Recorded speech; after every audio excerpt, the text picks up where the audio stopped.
What's good, souls? I said souls of thought, man. So I'm already on one. What's good, YouTube family? Man, we on everything now, man. Y'all can catch us all. Souls of Thought. You can catch Classic Codes, Uncle Plug TV. I want to. Are you on Twitch, Classic?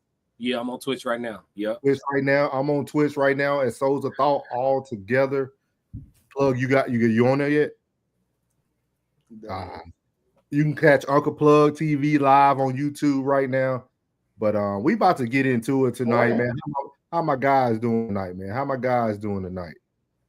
Oh man, all is well with me, man. I'm chilling. I heard that one. I think that was. I'm on. I'm on. Hey, I'm on and I'm on one. I feel great. I can't even lie. I've been waiting on this shit all week. I swear that. I swear that. So what I want to do, man, what I want to start off doing first before we get into the whole show, as you can read the headline, is Black Men Uncut. We're reacting to an all-women's panel and the truth coming out tonight. I want to let you guys know that everything that comes from Souls of Thought, or better known as Norris' mouth tonight, it is all my own opinion. It's not the opinion or thoughts of Classic. It's not the opinions or thoughts of Uncle Plug. They will tell you how they feel. But tonight, I'm gonna try to keep it tight. I'm gonna try to keep it in the pocket. But we're gonna get to it tonight. But before we get started, man, I really want to give you your flowers, Classic. I want to give you flowers, man. If I had a round, you got a round of applause over there on your side? I can't. Yeah, we just gonna have to do it. Round of applause, man. Round of applause. You know what I mean? We don't do this a lot, man. We don't do this a lot, giving everybody their flowers. We're gonna give you your flowers, man. You got it done. You was able to bring the world an all-women's panel. And he got some A-listers too. He got some A-listers too now. You know, anybody who is in the content space know he has some big heads on there. So yeah. So thank you to the ladies. Yeah. Thank you to the ladies. So, Jazz, April. Jazz, April, and Alyssa. Thank you. Yeah. And Raynisha too, who couldn't make it also. Honorable mention for sure. Yes. And so again, these my thoughts and opinions tonight of my own. All ladies, please come back to the women's panel. It's gonna be every third Tuesday, right? Yeah, every third Tuesday of the month. Yep. Okay, so y'all boys ready to get into it, man? Yeah. Indeed. All right, man. We finna get it, man. We finna get it. We got the classic codes, man, tapping in. Let's go. Codes, I ain't taking it slow. Forgive me, Lord, I woke up in that mode. Classic. I'm only gonna do this once. Yeah. Classic, you ain't charging us. You ain't copywriting me tonight, are you? Yeah. Streaming platforms. It's the first episode of the Queen's Code panel. Let's go.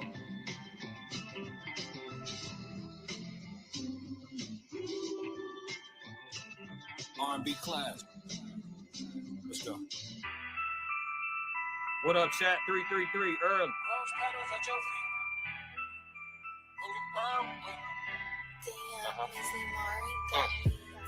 Rose petals at your feet. Never know when flowers coming when you round me. Waking up to love letters when you round me. Always thinking of you, offer you cause you my queen. Whoa. Don't forget you dealing with a G. There will be no disrespect for you around me. Broke boys wanna play with me, they gon' see. Don't wanna hurt nobody, but we'll do it for my queen. Yeah. Yo, it's Classic with the classic codes, and we got the Queen's Code panel for the first time today. Let me bring in the ladies for y'all, man. Hold on. There we go. Ladies, say hello. What's going on? Mic check. Hey. What's going on? What up, everybody in the chat? We got the chat here early. We got a great live stream for y'all. So just to get warmed up, we got a few segments. We're going to do a reaction video today. We got a code language conversation. We got a couple of questions of the day. And then we got a special segment just for the Queen's Code panel that only they can do. So we're gonna start off early with a reaction video just to do a little icebreaker. We heading over into TikTok. So ladies, make sure y'all let me know if y'all can hear this.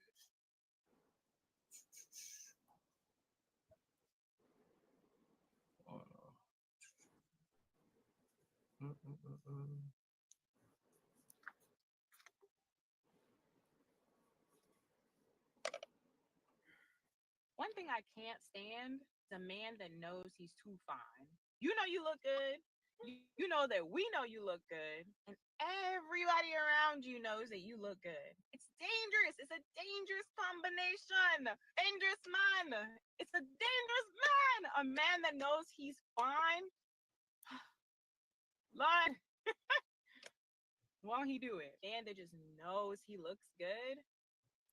Because why do you look like that? Why do you look like that? Why are you walking around here looking like that? One thing I can't stand.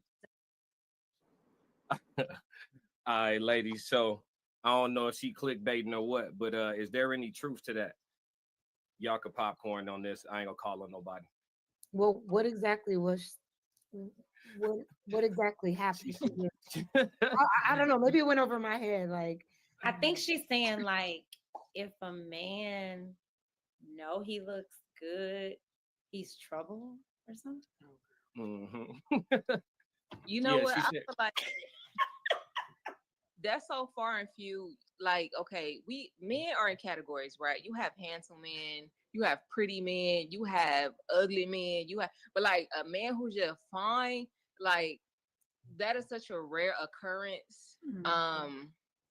That rarely happens for women to be like, oh my gosh. Even then, I mean, sometimes a man who's extra fine might know he's fine. So some examples of that could be some, and that's not to say that I think these particular men. Hold on, are, stop. Like, Hold on. Less than sliced bread, but Hold on. an example would be maybe Boris Kojo. Hey, so right here, this was the first moment. Y'all can hear me?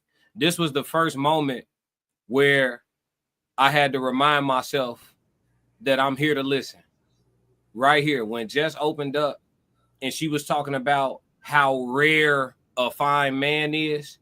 Because if it's so reverse with us, right? If you ask us, you put 100 women in a line, like how many of them fine? We're gonna be like 72. You know what I'm saying? Gee, I had to stop myself. I'm like, wait, why is it so hard for us to be fine? Like what? Like, you know what I mean? And then she going off into like the criteria of what fine is, and it's like, I don't know, but that I just wanted to let y'all know that was the first moment where to myself I had to be like, classic, you here to be a moderator, bro. You here to be a moderator. Just FYI, just food for thought. April said your face said it all. Yeah. I was cool. What's up, April? Yeah. You was cool on this part? I was cool on this part. And I'll let you know when I get there. Y'all got anything, Plug, before we hit this play? Oh, no, we good. Or Tyson Beckford, or what's the one dude who played football? Odell, is it Odell Brown or Beckham? Odell Beckham. Yeah, well, like that man is like, people would consider them like fine. You get what I'm saying? But like it's so rare. But those kind of men to some extent can be trouble, because I feel like sometimes women do just gawk, do anything just to be in their presence. Don't mind sharing them. Sometimes those particular men can get women doing some things that they may not do for a man who may look like Flavor Flav or something. Is some of a man being fine associated to clout? Because I noticed, I mean, obviously you're gonna use famous people for reference points because we all know what they look like. But do you ever get that feeling when you're out and about just living your life? Just a guy just at the grocery store, just super fine. For any of y'all. So I think there might have been a little bit of clickbait, because you could have like being fine, that could be in the eye of that person. Because I've dated some not so attractive people before, and they still thought they shit didn't stink. So that's true. you know, and no shade to Jay-Z, because I'm not calling him ugly, but people do say that about him. and he walking around with his head down. You know what I'm saying? But Jay-Z, if you watching this, I'm not calling you ugly, my brother. I love him and Beyonce, but I just think that could be in the eye of the, you know.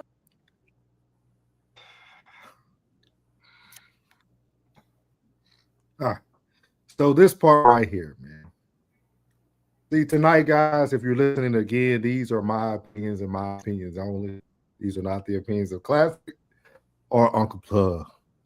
But I'm going to tell you guys tonight, if you listen, the women are giving all the answers through their answers. Alyssa made it very clear. I'll say it again. Alyssa made it very clear. And all she did was really piggyback off of Jess. And it kind of answered Classic what he said. Clout makes you handsome. Money makes you handsome. What you provide for a woman makes you handsome. These things are not secrets.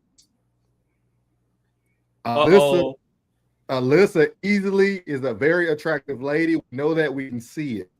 She even told you that she has dated some very, or what other people might feel is unattractive men after it was in the eye of the beholder.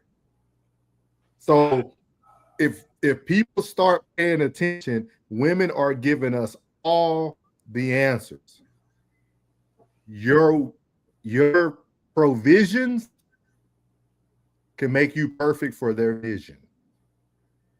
That's a bar. I don't rap like Classic, but that's a bar.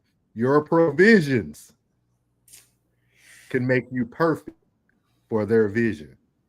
That's all I have to say. Anybody else has anything before I move on? Anything, Plug? Not yet. All right. Oh, I'm letting them hold that show. Hey, What up? Shovel, man. What up, everybody from Chat 333? What up? Correct me if I'm wrong, podcast. Mr. McBride in the building. What up, bro? Yeah, we got them all in here, y'all. We going in tonight now. We going in. Just me. Just me. Oh, yeah. Right. Let's keep it going. Let's keep it going. Oh, there's some men out there who may not be the most attractive, but they still walking around here like they are. For me, it's just like you can be fine, just don't think you're finer than me. Don't don't be in the mirror longer than I am. Don't be taking more selfies. Like I like a man that knows that he's attractive, but it's not like that's his personality. It's all about like his looks and he in competition with me. I don't like that. That's where I draw the line. But you can be fine though. Oh, another example would be Aaron Pierre. Who? Aaron Pierre. Go ahead, Plug. I think about my health, not my looks. You know what I'm saying? I know when to shape my beard up. You know what I'm saying? I know when it's time to get a cut. I know when it's time for a retweet. You know what I'm saying? Hygiene is...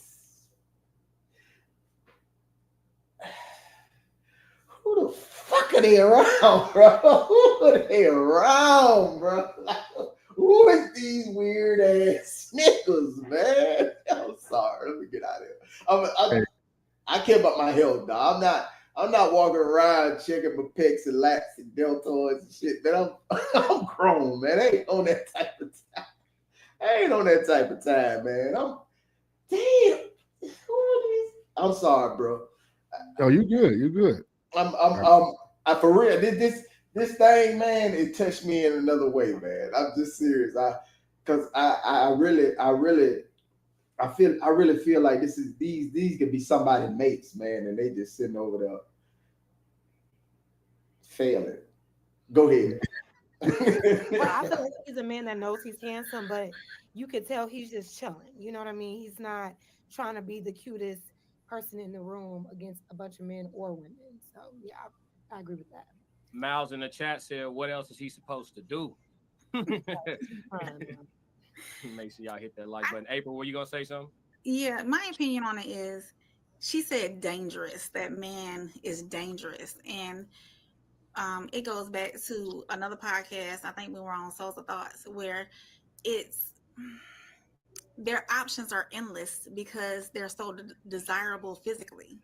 So the person that is fine and handsome, he's gonna have 20 options versus the average Joe who doesn't portray that good looks. You know what I'm saying? So it's like the options will be out there more so because he is overly handsome. Okay, so let me ask And y'all, that's do just y'all on physical, because you can be handsome and good looking with your personality as well, but that's a whole different level. Did y'all hear that? Again, I got to pick out all this tonight. So April was able to break down everything in a more wifely tone compared to what Jazz said. They said the same thing, but one said it from what you call it on classic. Some people are wives and some people don't. right, 2 different languages. Yes. Jazz language was don't think you're too handsome and it becomes a competition. April said the same thing, but it doesn't become this stuff. They answered all their own questions, y'all. Like everything tonight, you're going to hear them answer their own questions. And then it behoove them to not even want to answer our questions from the chat.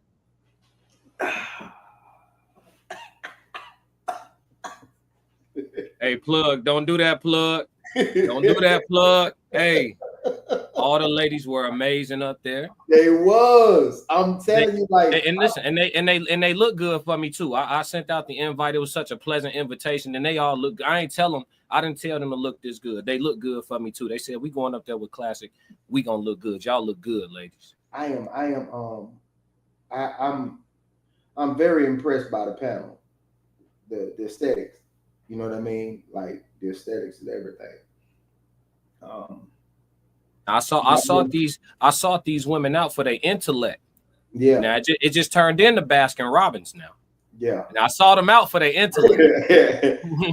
I truly dig it, and I'm gonna make sure that I'm gonna stop climbing and I'm gonna get serious, because I'm only hitting these key points where I think just a slight delusion is there. You know what I'm saying? I'm just thinking that a slight delusion to where they're leaving. Just like when they was just discussing men, they were discussing public figures.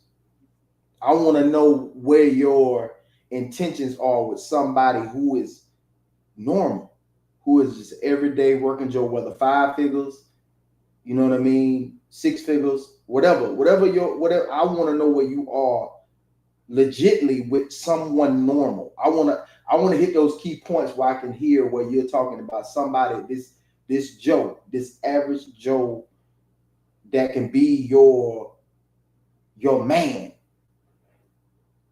Those are the points I'm willing to hit. But you know what? I agree with you too, plug. And then also Miles said he was surprised how forthcoming they were. That's why I'm breaking down what they were saying, because a lot of times as men, we don't truly listen. What they said on White Man Can't Jump, some people listen to music, some people hear music.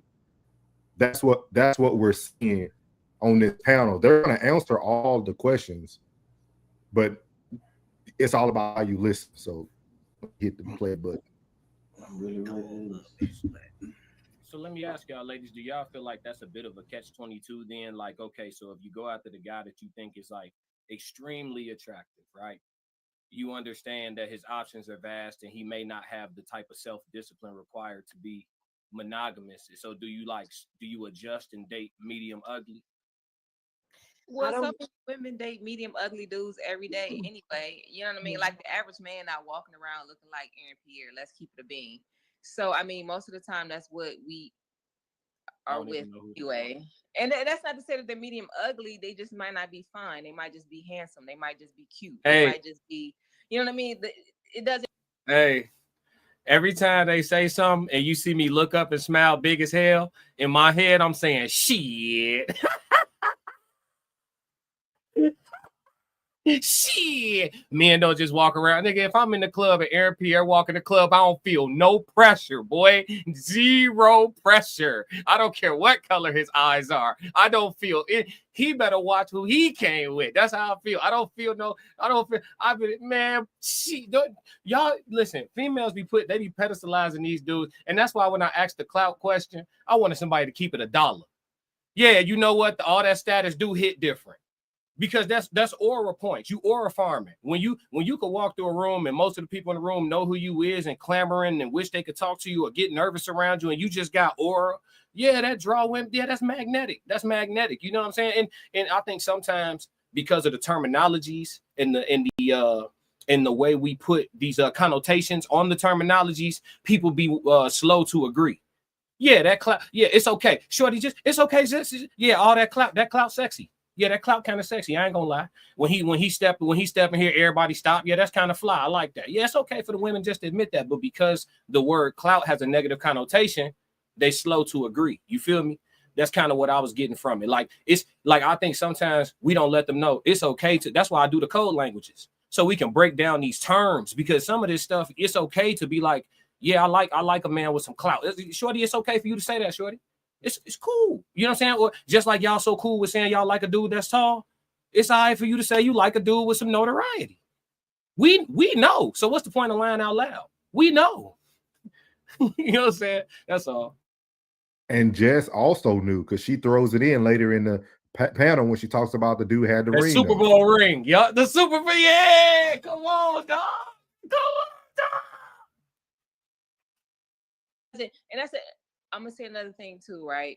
Just because a man is fine and he's attractive doesn't necessarily mean I want him either. So yeah, is fine, but I might be attracted to Joe Schmo, even though he may not be Aaron Pierre fine. He's still handsome, but that's still probably more up my alley than Aaron Pierre. That's Mufasa. You know what I'm saying?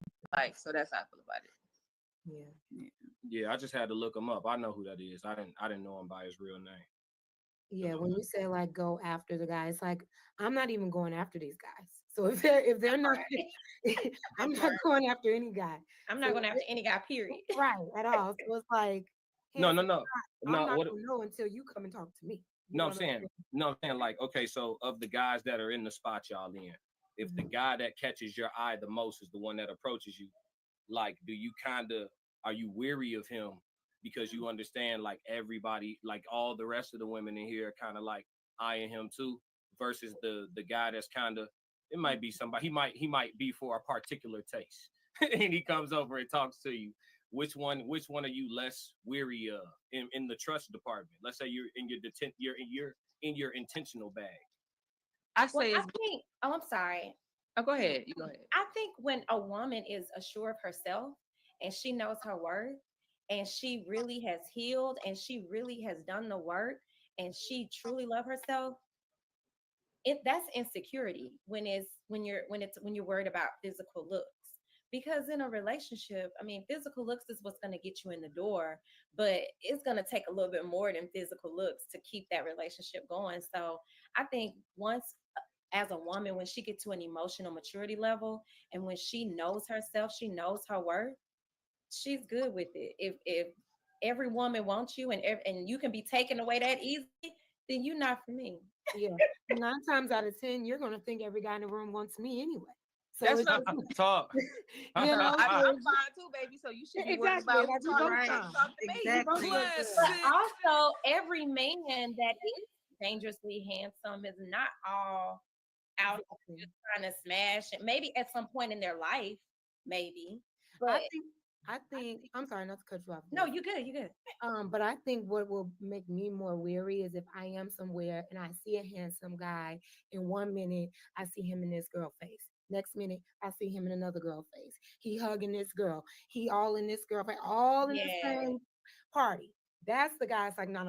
Don't talk to me. I don't even want to be seen with you just based on how you're moving in this spot alone with all of these women. Or if it's like I frequent a place and every time I see this handsome guy, he with a different girl within like a week or so, time frame. That's the guy that's handsome that I will be weary of, just based off of his actions. I got you. I got you. I got it. I hope y'all fellas listening, man. It's a lot of men in the chat. They normally active. They quiet today. He said so his actions are more dangerous than his Absolutely. looks. Yeah, When people show you who they are, believe it. absolutely. He's showing you Yes. who he is. He's dancing around the room with different women. So Being hot, being fast. yes. Ah, That part. hey fellas, can we be hot? That's not attractive. Absolutely, they can be hot. Yes, it's not attractive. Hey, y'all know better. Y'all know So better. That's never been unattractive. so should we judge women when they're in the club dancing? Like these are the double standards we're starting to hear too throughout the night. So you're saying a man can't be in the club. You just told me, Alyssa, first that once a woman's confident in herself, you ain't worrying about all that if he can be taking that easily. So that man in the club dancing with other women at the moment is single. So if you find him attractive and he approaches you and he finds you attractive, why would his actions at that point matter? Because you already said that it didn't matter if that man can be taken that easily. So which one is it? Do you want the man that all the women are going for? Because stats do say that's what you guys like. Or what I was a little confused here. I don't know how you guys took that part. And then what Brett Brian said, Yeah, McBride said they say you want me to yeah, you on your pen, you on your okay. Okay. I didn't know if you want to keep your channel clean. You feel me? I know how I get on mine. You feel? I know how I go on mine. He said they say that shit. Yet the guy they choose was definitely cracking cheeks, a plethora. Hey, listen, man, I'm staying out of it, man. You probably made him stop. Hey. Yeah, she might have been the one made him sit down. You right, You right. But we'll keep it raw. I want us to get to the meat. We about to get there in a second. Yeah, it's coming. And for me, it's like, why do you need all this female attention all the time? Different women, for me, I'm thinking of it on a deeper level. Like, is there something you're trying to overcompensate for? Like, what's going on? Like, why do you need that much attention all the time? It's odd to me. So. Okay. Well, look, I'm only here to moderate. If y'all at any point, if y'all want a male POV on something, y'all can ask me. But I'm staying out of it tonight. I'm letting y'all cook. All right. So I feel like the ice is broken. We're gonna move into the first reaction is from a Facebook post. Raynisha was supposed to be on the panel with us. She actually sent this over, so we're still gonna cover it. It actually has something to do with white fathers. So we're gonna tap into this real quick. I'm gonna just read it. All right, pull it up on my big screen. So it says, all in 30 minutes, I've seen white fathers like overly involved with their daughters and children, carrying babies, wiping hands, playing with them. When I went to the beach for my B-day, they were there in numbers with the fam. I know it doesn't speak for every counterpart, but why is it that they are more involved, more married, and family?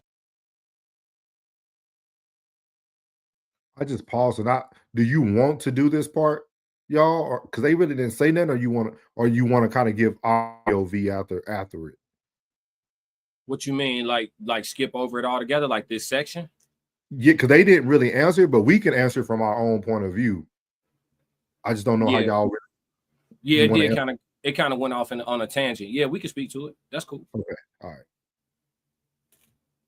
Family oriented than most Black people. I honestly struggle with this. And then the first comment posted here, I'll just read. It says, goes back to slavery. The Black man were never able to be involved. They always had to work. That's what I get from it.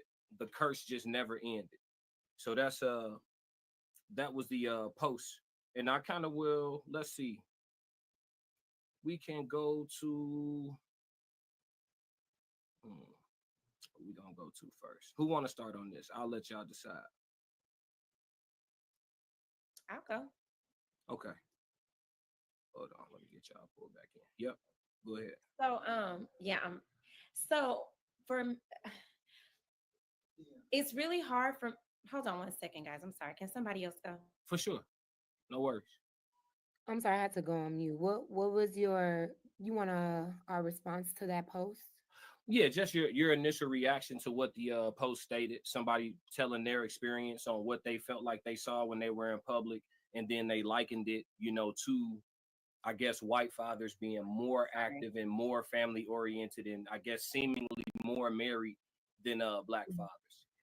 Well, I mean, I guess it's just where she lives. If she's in proximity to more white families, of course, that's predominantly what she's going to see. But that's not like the overall consensus. There are a lot of black fathers involved with their children's lives. Here in Chicago, they just hosted a whole Black Father Walk where all these dads came together in a community, walked their kids, walked their teenage daughters and boys, and it was just like a really healthy thing. But the response to that, I think it is true. There's a lot of deeply rooted things that we have been traumatized with that play out in our community today. And that person that responded to that, I think is kind of spot on.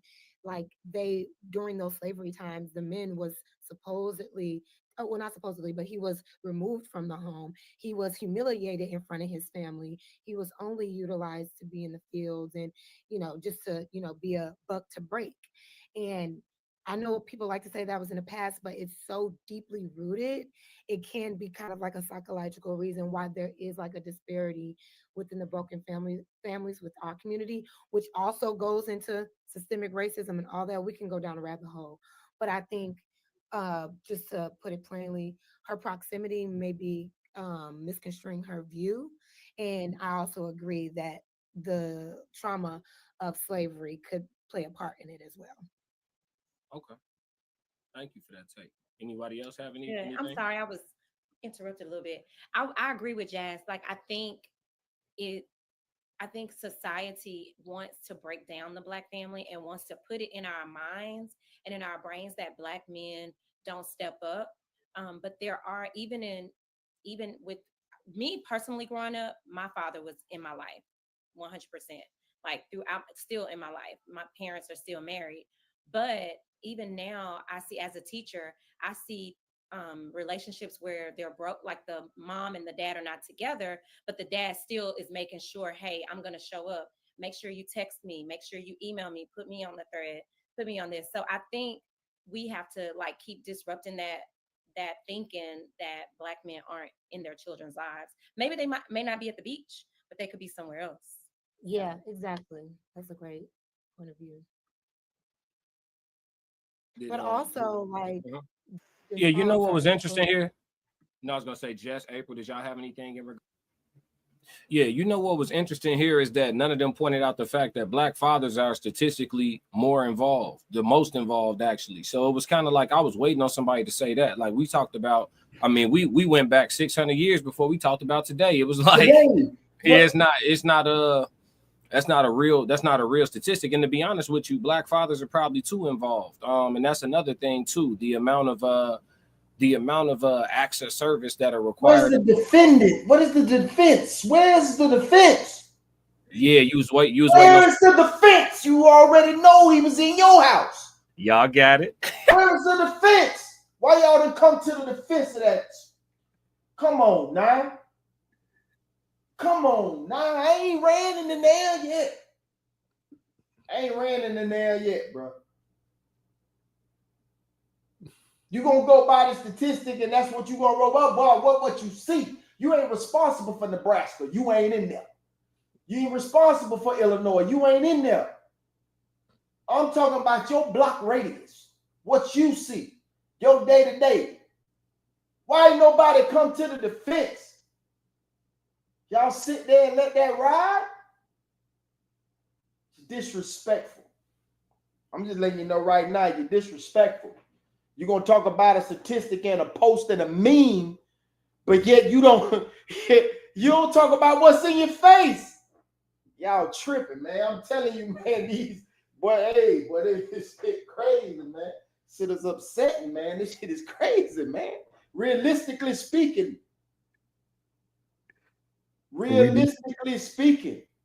we need classic. Why? Why did nobody defend that? See, submission means to cover. You ain't cover nobody just now. All you guilty. Guilty. I don't care if you April, you my dog, you Elisa, you my dog. You fail. We need it right now. Charleston White. Natural. Oh, I ain't got the. You see what I'm saying? Yeah, I don't have yeah. my. Yeah. Ah. No, man, you supposed to come to the He crashing defense. out. He crashing out. No, you supposed to come to the defense, man. You supposed to have my back. You supposed to have the back, man. Come on now. Have the back. Hey, Be like, no, hey. I don't even know about that because most of the men, my cousins and my uncles and they was there. Hey. They was, I ain't gonna lie, this is the crazy part. So Ray Nisha sent that topic to me, right? Little back information. So Ray Nisha is the one woman who was supposed to be on the panel that couldn't make it yesterday, right? So she the one who sent that topic in. So I still used it, of course, right? And when I first read it, when she sent it to me, I'm like, oh shit, this gonna be alive. They can show us a little love, you know what I mean? Like, you know, let it hold us down, let us know, like, you know, black men are around it. Really like lift us up. On my mama, everything they were saying was like had some credence to it. But like you saying, Plug, like that was an amazing opportunity to like, you know what I'm saying, have us with our chests out. Like, yeah, they see us. They see us. You feel me? And yeah, man, a swing and a miss for sure. I ain't. and this is what I said too on Classic Live the other day or yesterday. I was explaining to him that women aren't looking for solution. They're looking for empowerment.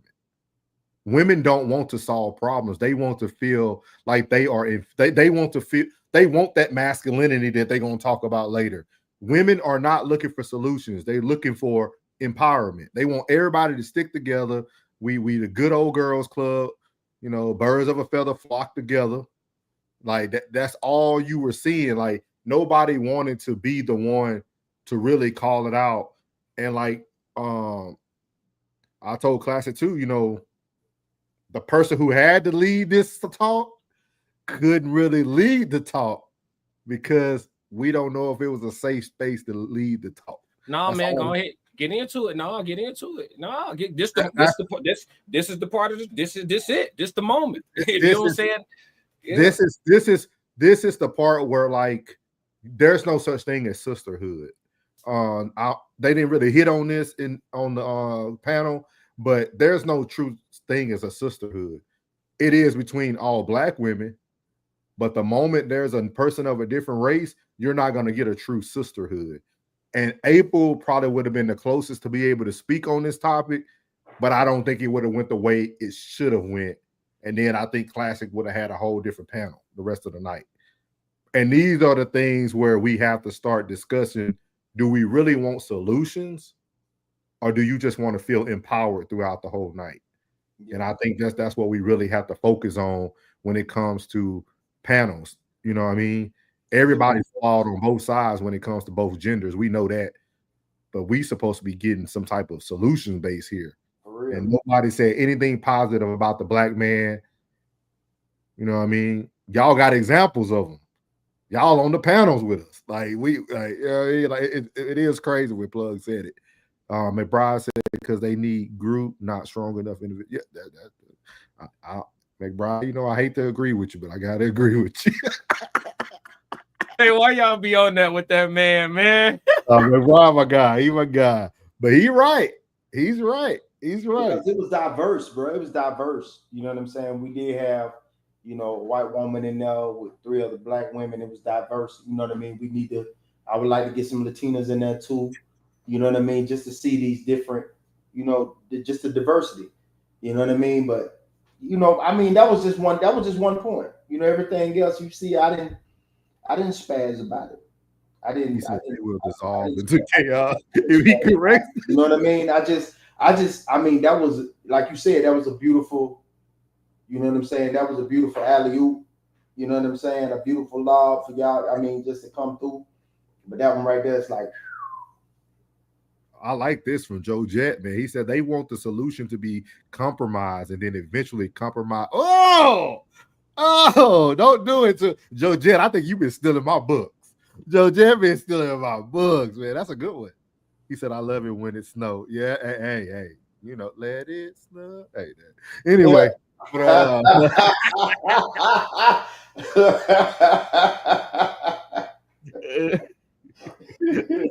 On the slopes in the Alps. We're gonna keep it going. We're gonna keep it going. I definitely want to get to the this other part.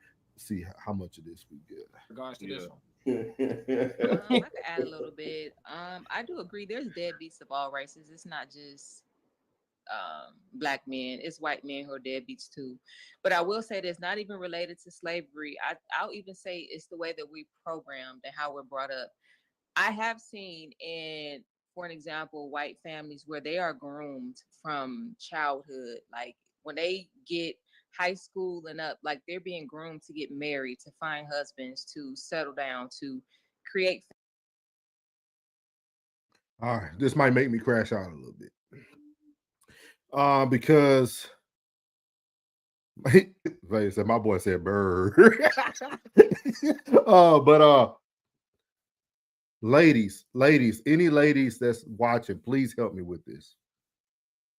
Because I'm getting tired of the race comparison too. Just like we get tired of men and women comparison, or black men, black women. If the white family is giving you all the solutions and the game plan, why aren't you following suit? Why do you want to create your own path to success? I never seen a group or a race that can have all the codes to success and still take their own road because they don't like the person that it came from.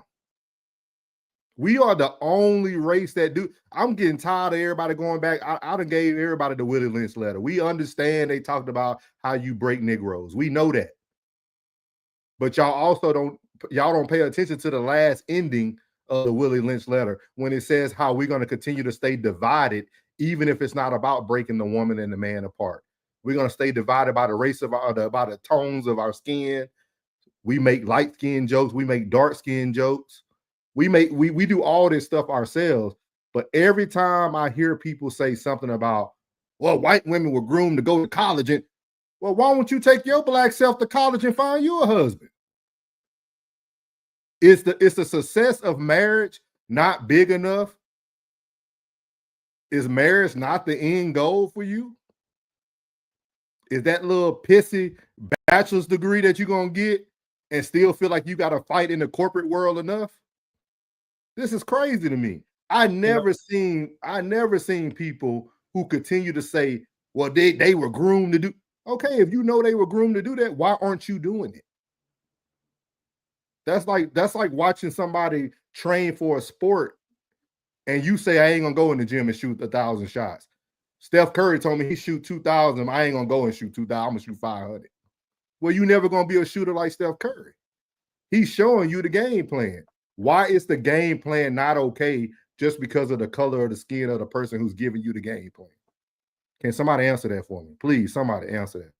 I could answer it first. I don't know if Plug got something to add, but I actually went over this already. So, if y'all go to the codes and y'all look at my piece of content where I talked about the indifference of modern women being indifferent to the concept of ending up with a man, be it marriage or otherwise, just ending up with a man. You see a lot of women expressing like, if I run into the ideal man that's in my brain, I'll settle down. But if I don't run into him, if I don't run into the dream, I'd rather just be without altogether. You see what I'm saying? It's just it correlates exactly with the way they discuss finances, right? Like females, they always talk about 50-50 or he pay for everything. Like it ain't a spectrum in between. Like it ain't a spectrum where he pay the rent for where y'all live and you cover utilities.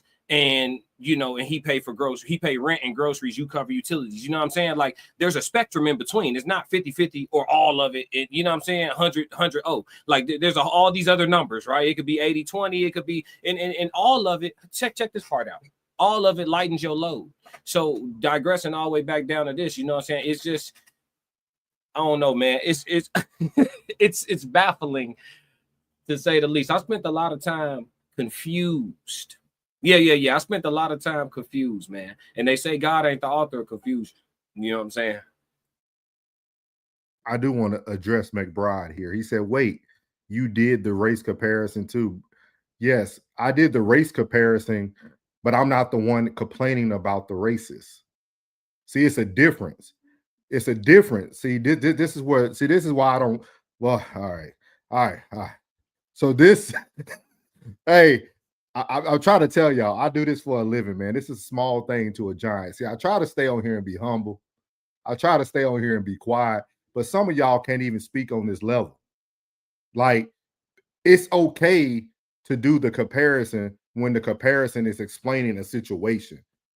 I would never come on here and sit and complain about white people and what they do. You would never hear that on my platform. And everybody who knows me also knows that I date outside my race. So I'm definitely not complaining about white folks. So that was an ignorant comment to put in the comments. You know what I mean? Like, we gotta start being honest with ourselves. She used a race comparison to make it seem like one was better than the other. No, that race is showing you how things should be done. So why not fall in line? Like, it just makes sense. Like, I'm not doing a race comparison because I don't like either. I'm telling you, hey, the white person is showing you the way, follow suit. Yeah, you just saying they cooking with a better recipe. Yeah, like it's I feel you. Vaya said be humble. He said, yeah, he gonna get you. He gonna get you. See. Yeah. He gonna get you, dog. I can't find the actual article stuff, but I'll put. Okay, cool. We got a long road, man. Create a unit, whereas that's not necessarily what is taught or we're groomed to do in Black communities. One, our men are disproportionately either dead, prison, a whole other things, and then that also leaves us not many options. So a lot of women, we don't really have too many options to pick from, and then you could just go through a whole different rabbit hole of different reasons as to why this happens, but we just aren't groomed to do that. But I do think at some point we do need to put our bootstraps on and say, hey, you know what, we need to bring back the nuclear family, and we do need to figure out how can we create more family units. Now, I don't know what the answer to that is, but I do think that if we continue the way that we're continuing, then there will be less. If we're talking about Black families, I do think that there would be less Black families unless we figure out a solution to that. April, did you have anything? You on mute. I think too is a lot of. I grew up on the south side of my city. Okay, predominantly Black. I've seen the culture. I lived in it. Okay, so I see it. I think a lot of it has to do. Those communities are based off of survival, and it's not taught how there's not a lot of two-parent homes there. So a lot of those kids growing up, and even myself, I grew up in a single parent home. It was just me and my mom. I was taught on survival. So it's different. You don't see the father being present to wipe the child's butt, to wipe their face off, to feed them, to do this, do that. So it's across. Honestly, it's across all communities, but of course, the Black community probably gets hit hardest because that's what the stigmatism is placed on the Black community. So regardless, it just I'm not gonna say regardless of race because there's more disparities on the Black community, of course, but it's there, it's everywhere. So she probably saw, like, it just depends on the dynamics and what community she was in, that where she saw that, oh, that this white husband is there and he's being active in his child's life. There's Black men out there who do the same thing. So you can't just base it off of one experience or one time you've seen that action happen. So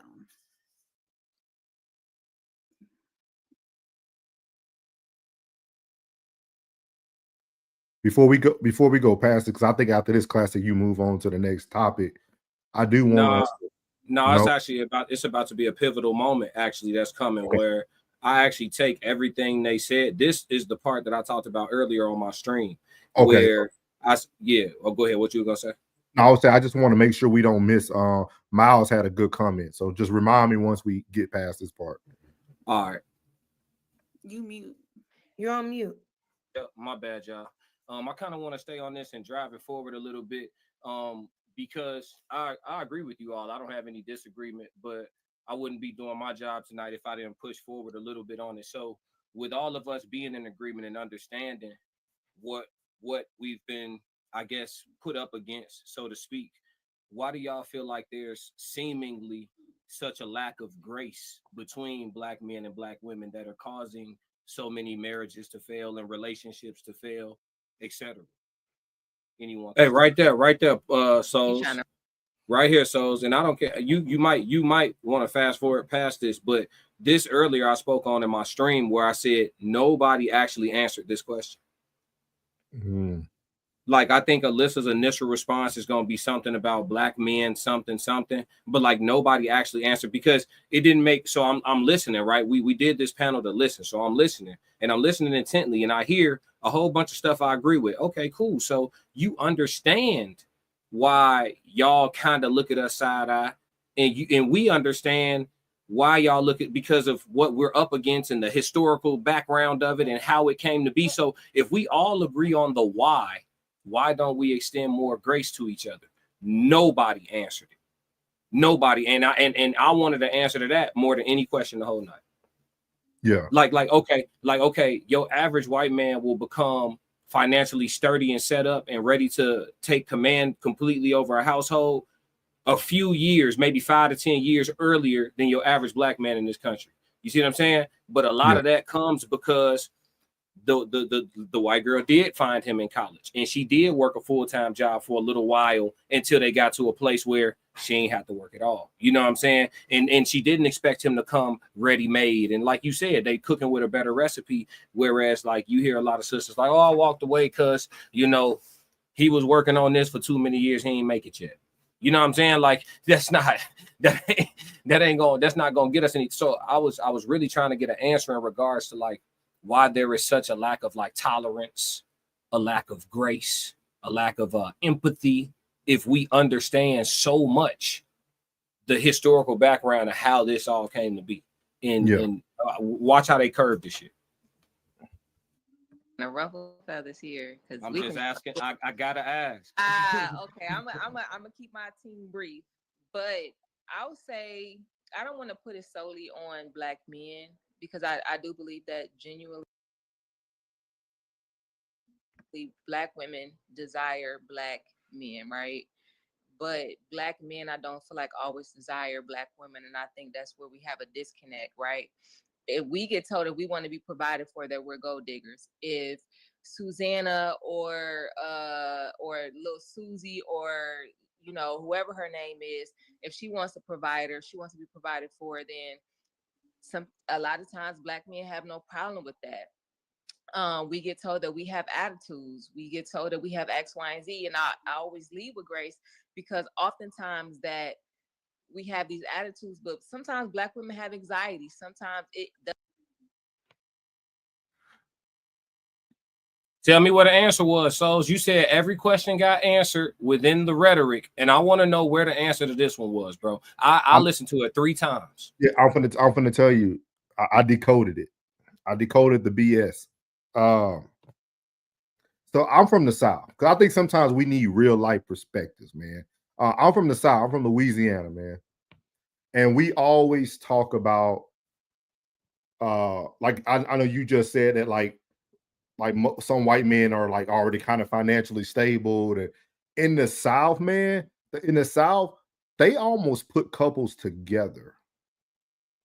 Like literally, like I grew up in I grew up in the hood, but my parents made sure I went to a magnet program that was an hour away from the house.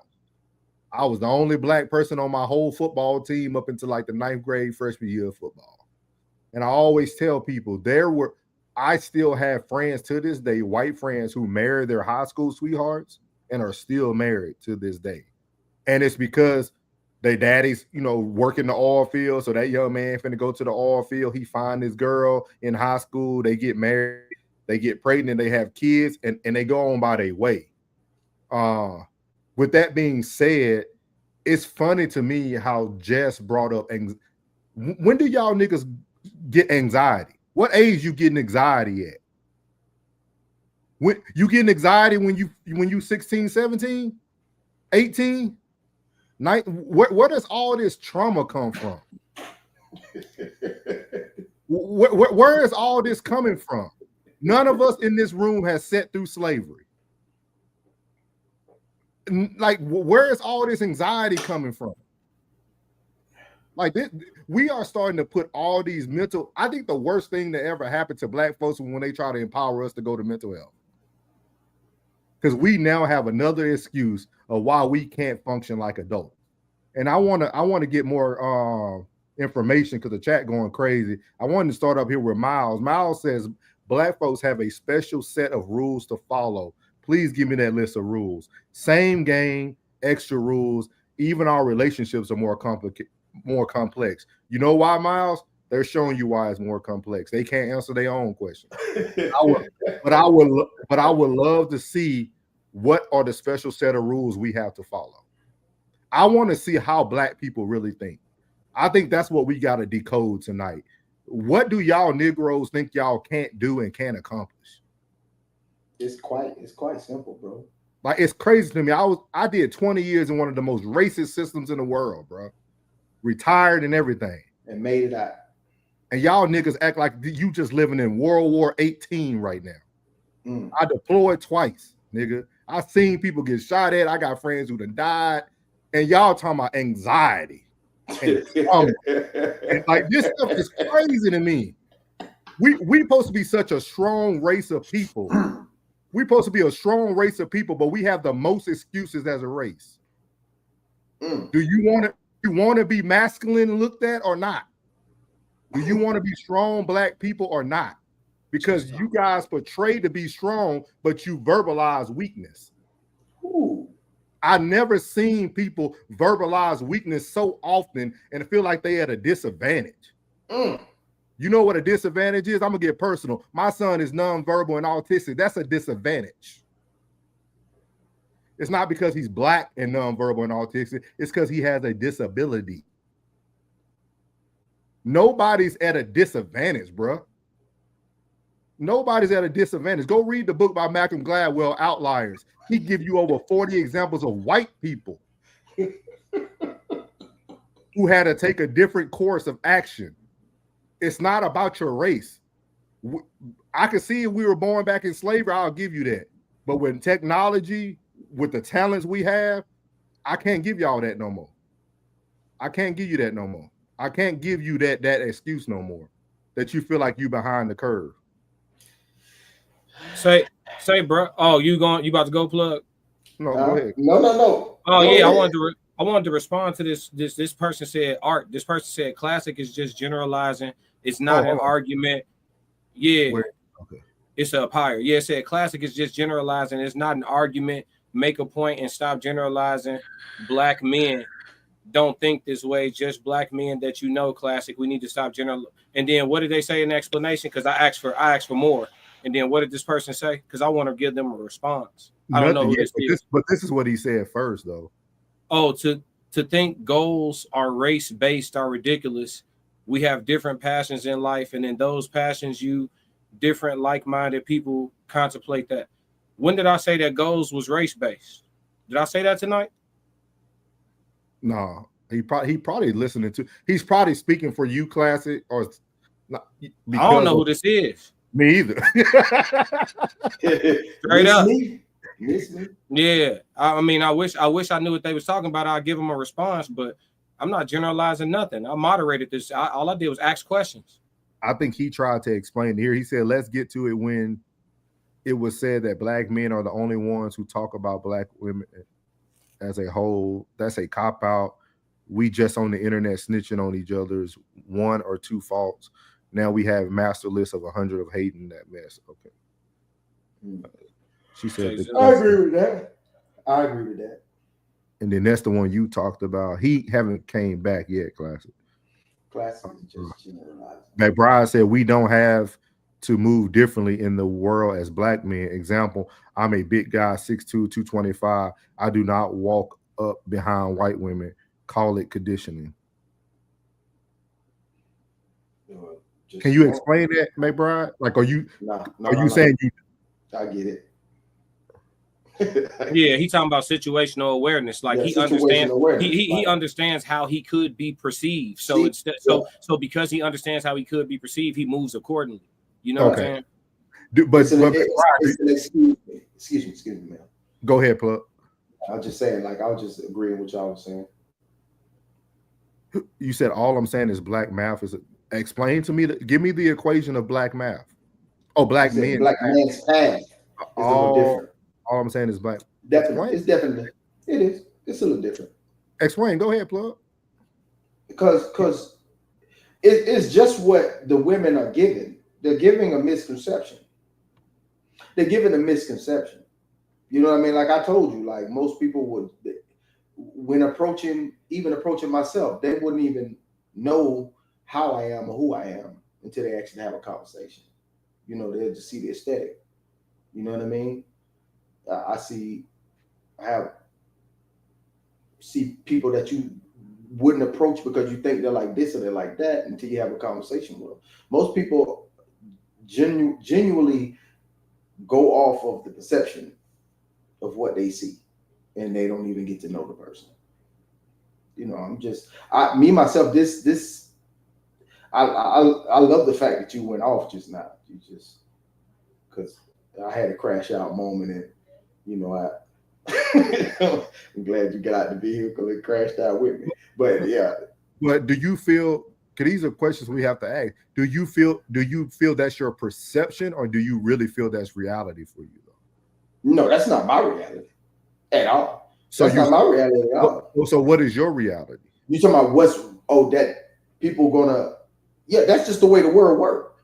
That's a double standard as well. That double standard is always gonna be there. But it's not because but you think it's only because you're a black, big, tall man?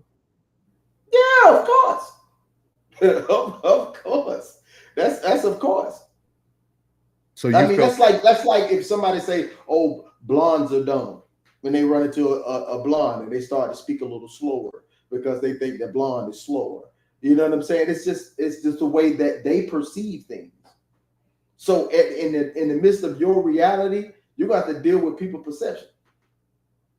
You have to deal with their perception. This is what it is. That's just a double-edged sword. That's a double standard that will for always be there. It's just going to be there. The double standard is going to always be there. Whatever happens to this person of color is going to be different than happens to a person that's not of color. It's just going to be that. It's just a double standard. It's a double standard that we live in.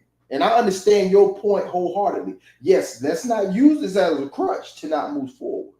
Let's not use this as a crutch to move forward. But at the end of the day, I have to go with my boy and say, yeah, I am very socially aware that I am 6'2", 225. I ain't gonna just walking behind this woman because regardless if I'm being jolly behind her, she's gonna look back and say, oh, she's gonna do that because I'm a big black dude. In the midst of my reality, I still have to live in others' perceptions. That's just reality, bro. That's just like me telling you if there's a daughter, if there's a son, I'm gonna be hard on that son than I am gonna be on that daughter. It is what it is. That's a double standard that's gonna always live. You know what I'm saying? I'm gonna be a lot more, passive toward that woman than I am gonna be toward that man.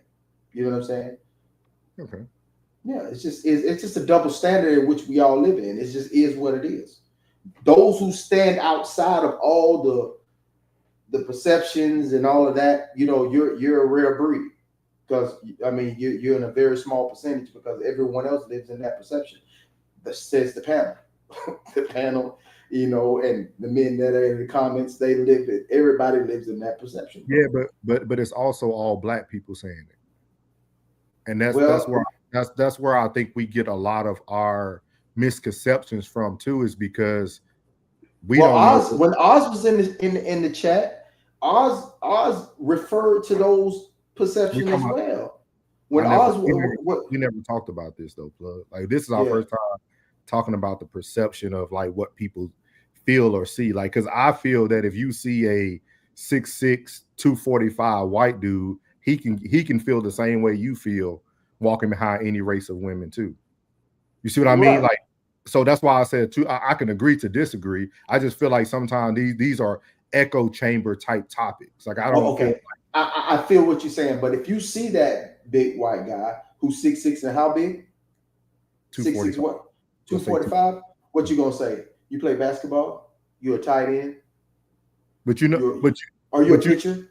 Are you a pitcher? You know, and that's that perception that's just people seeing someone and just I can't even say it. Like you know, it's just a plug. You know, that's the worldly perception of black people, right? Like right. And most people, that's how most people view it. You haven't let me land it, but you go ahead. Okay, no, I'm sorry. Go ahead. Like when you travel overseas, other countries look at tall black men just like you just said. In America, they look at the white tall guy. When you go to Korea or you go to different countries, they think every tall black guy is an athlete. Like that's what I'm saying. Like our perception is only our perception because of this echo chamber that we live in America. Like when we go to any other country, we're looked at just like you would say white guys looked at. I'm just saying that two things can be true. Like what you're saying can be true, but that's because we're only looking from American lenses. Right. And that's understood. And it's still that double standard. It's still the double standard. I'll say this. I think I'm a bit more in alignment with Norris on this one. Like, ain't nobody stopping no black people from doing nothing in America no more. No, like the biggest hurdle that's getting in black folks' way is black folks. You know, the way they perceive things. Like, yeah, there's things that exist that are inconveniences, like pros and cons that come with being black, but there's pros and cons that come with being Chinese in America. It's pros and cons that come with being white in America. Like, okay, if you want to run up your bag as a black man, I'll make a real example. If you want to run up, I spent almost a decade in corporate America climbing the ladder, right? If you want to run up your bag as a black man in America, you know, you have some content creators that tell you you can't have hair. You need to cut your hair low to go get a job in corporate America. I got a job in corporate America with an afro, you know what I'm saying? And then I had braids. And then every time I knew the VP was coming to town, I would pick my braids out and wear my fro in the office with a 3-piece suit on. That's a fact. Anybody that ever worked with me could vouch. When the VP coming into town, I'm blowing the fro out. I'm wearing a 3-piece. I'm gonna be the dress smelling dude in here with a big ass afro in the quarterly meeting talking about millions and millions of dollars. You know what I'm saying? But the reason why I was able to do that is because when the VP see me, what's up, B? You know what I'm saying? And it's, you see, like, everybody else, hey, how you doing? Good morning. How you doing? Hey, good morning. With me is, what's going on? Give me a dap and a hug. Like, you got to understand the game that you playing, and you got to understand how you want to navigate the game. You know what I mean? That's just what it is. You got to understand how you want to. I knew no matter what job I do, no matter what profession I have, no matter what craft I'm in, I want to continue to be able to be myself. Right? I want to be able to be myself. I don't want to code switch. I don't want the burden of having to change my voice, my speech patterns, my vocal inflections, my haircut for the sake of potentially trying to get a little bit more money. You see what I'm saying? So you just got to understand the game. And if you understand the game, then you can have success. That's just what it is, bro. Like, there's nothing stopping no black people in America from doing nothing. You just need to be situationally aware. Okay, I'm black, so the perception of me is said thing, like Mr. McBride said. So with that understanding of the perception of you, move accordingly. Just make a little adjustment. So let's trade then. Since niggas want to complain so much, let's trade then, okay? Trade in your blackness and the inconvenience that come with your blackness, and trade your dick in and go be 5'6". Nobody gonna bother you. You ain't got to deal with no racism and have your little 3-inch little, you feel me? And you got to use your tongue to get it done. Go ahead, make the trade. Make the trade. Since being black so hard, I'm not getting rid of my wood for nothing. So be racist. I'm a slang iron. Don't worry about that shit, man. Come on, man. Ain't nobody stop you from getting no money, man. You know how many times niggas have got some money? Come on, man. Stop. Just full of excuses. Black folks done got lazy, man. Just full of excuses. Just victim mentality. Oh, woe is me. Cue the violins, man. Like, dog, let's get on that tonight, bro. Y'all finna make me crash out now. Great grandma and grandma used to have 15 babies and 20 pregnancies. Now chicks have one kid. They talking about their whole world is different. They upside down. I'm not even the same human being no more. Great granny had 15 shorties and 20 pregnancies. You know what I'm saying? Come on, man. Stop, man. We just a weaker batch of mankind all together. They putting estrogen in the water, allegedly all for content creation purposes and entertainment. You know what I'm saying? So it's just like, come on, man. Like, what? Ain't nobody stopping you. You stopping you. You in your way.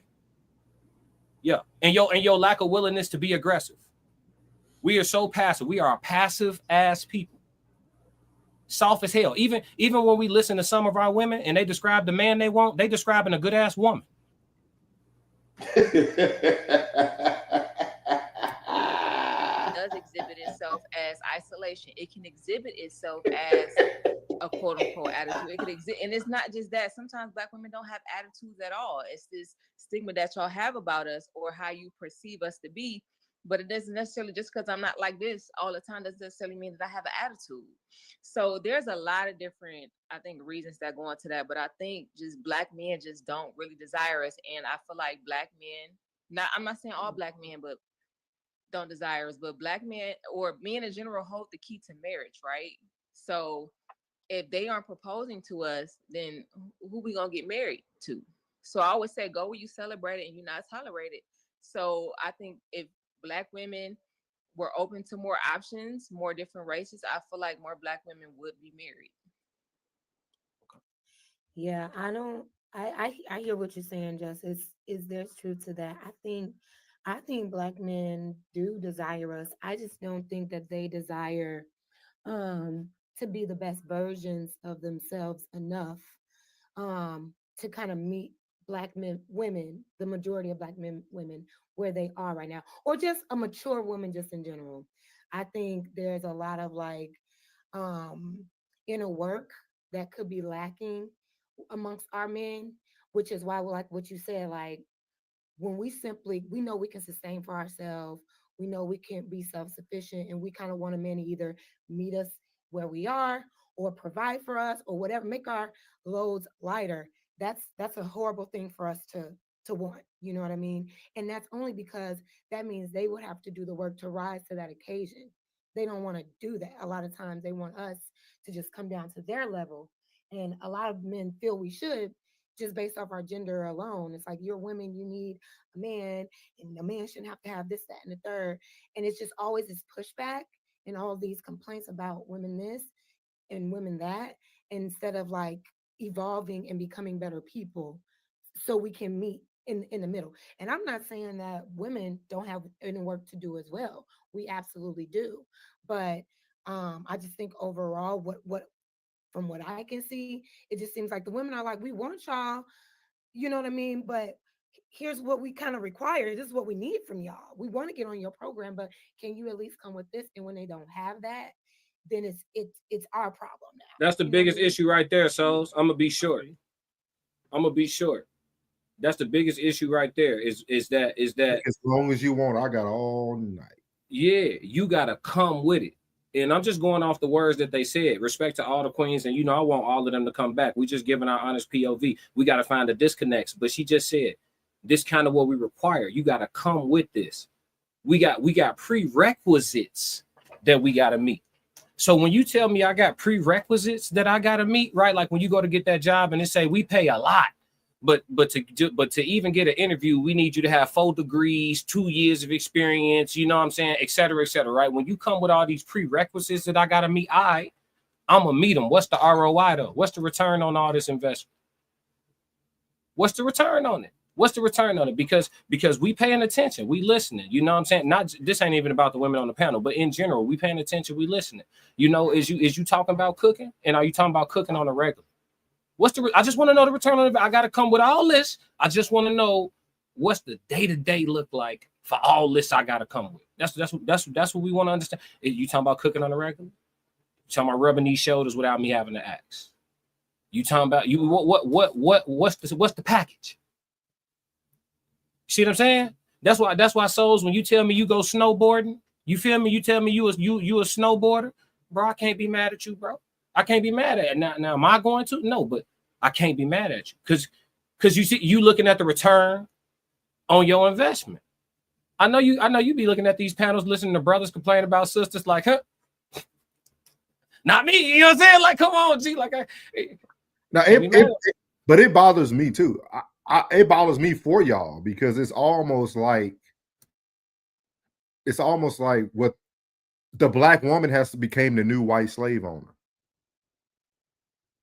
They now tell you as the black man what you must do to be broken in. But they won't even come with the simple ingredient of submission for you. You have to earn everything. As a black man, these women are telling you you have to earn everything. But they don't have to come to the table with nothing but themselves. And then have a little grace for them. Give them some time. Like this is what they telling you. Yeah. And the good ass women, the last of the Mohicans, the good ass women, they gotta be a little louder. I said every panel, I mean every one of my streams, I say good women be louder. I always acknowledge that I know they exist because we'll have these conversations, but we won't bring up like the diamonds in the rough, and a few of them could be the ones listening. You know what I'm saying? You gotta, I try to keep that balance, but the good women gotta be a little louder. They do, because they spoke, the ones that are operating as the spokesperson is sometimes it just, and that's I'm talking in general now, not even on what the panel talking about at the moment. But yeah, that's all I wanted to just chime in. Just kind of piggybacking off of let's see, I know I got April, and I think we got a Jazz and a Jess. So one with the E and one with the A. Okay, I think Jess, blue with the blue. Okay, we all learning each other, y'all. It's our first time, but I got you now. So I want to piggyback on what Jess was saying too, when she was just describing like the characteristics of a black woman, aggressive attitude, and that may not be your exact words, but then with another woman, I think maybe it was a white woman, it's a little bit more, feminine. When have we ever heard a white woman be described as strong? Like black women are always, oh, that's a strong black woman, and I feel like it's just been the breakdown of what our slave owners did when they brought us over here to just break us mentally, and it's just been passed on generationally because that's how black women are, we're perceived, oh, that's a strong black woman. But with a white woman, it's oh, we're gonna be so this and that. And so I think that part with black women, black men, it's like have our back, because one thing the majority of black women do, I ain't gonna say all of them, will have a black man's back. We'll be down for him. As it doesn't matter how many times he keep messing up, we're gonna keep going and keep going and keep going. And one last question I want to throw out too, when have we ever just seen a panel of white men discussing white women the way black women are discussed, the way we are talked about as being so negative? I've never heard, I'm not saying it's not out there, but I've never heard that. It's a red pill space, just in general. You know what I mean? Like, the manosphere. So I feel like for us to get back to where we need to be, we both have to have each other's back, but black men also accept us for who we are and love us for who we are, and just know, yeah, we might be a little bit angry because they taking our cornrows, they taking our butts, they taking our hips, they even taking our melatonin. Not a melatonin. You mean melanin? Melanin. My bad. They taking our sleep. We ain't trying to go to sleep. Not our sleep. Baby, keep me I'll up. be damned if they take our sleep now. That's probably why we, might be looking like, oh, it's ghetto on me, but it's beautiful on her. So anyway, and no shade to any woman. He ain't got to. I got you. But the whole thing, and that's a good question too, McBride. He said, what does we have his back mean? What we have his back means, what have his back mean? What have his back means exactly what they just did. They said one thing and contradicted everything they said after they said it. She started off saying that we have their back, we will go back and forth for our black men, this and that. But then it went into, but they go back to the race. Everything goes back to racism. Everything. Like everything goes back to race. Like it doesn't matter what we're talking about. We could be talking about Colgate toothpaste, and it will go back to don't use the black charcoal toothpaste because you got to like it don't matter what we say. It don't matter what we say. And that's why I always tell people that you guys are still in slavery. The bondage is just social media now. They don't have to enslave you no more by whips and chains. They got you by networks and cables.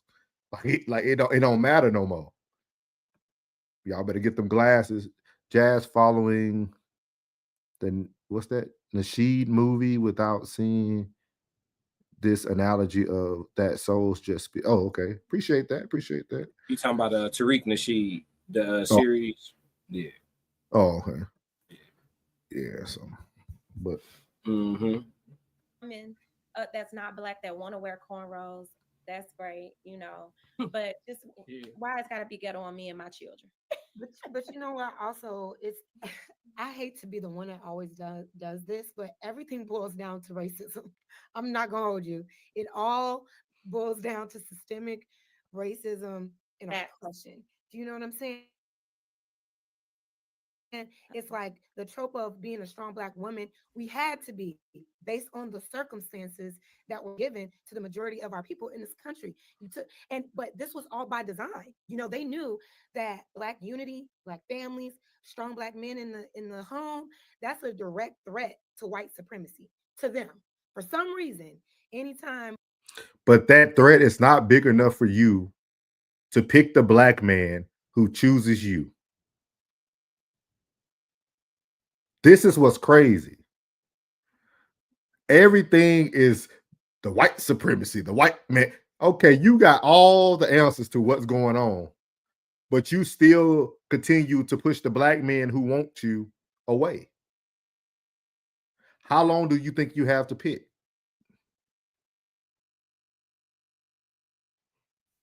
Come on, classic. Come on, plug. No, well, listen. I don't know how long they think they got to pick, but they move like they got all day. Sometimes, you know what I mean. But hey, you know, life will show you. Keep living. Hey, Brian said so they can't keep a man because of racism.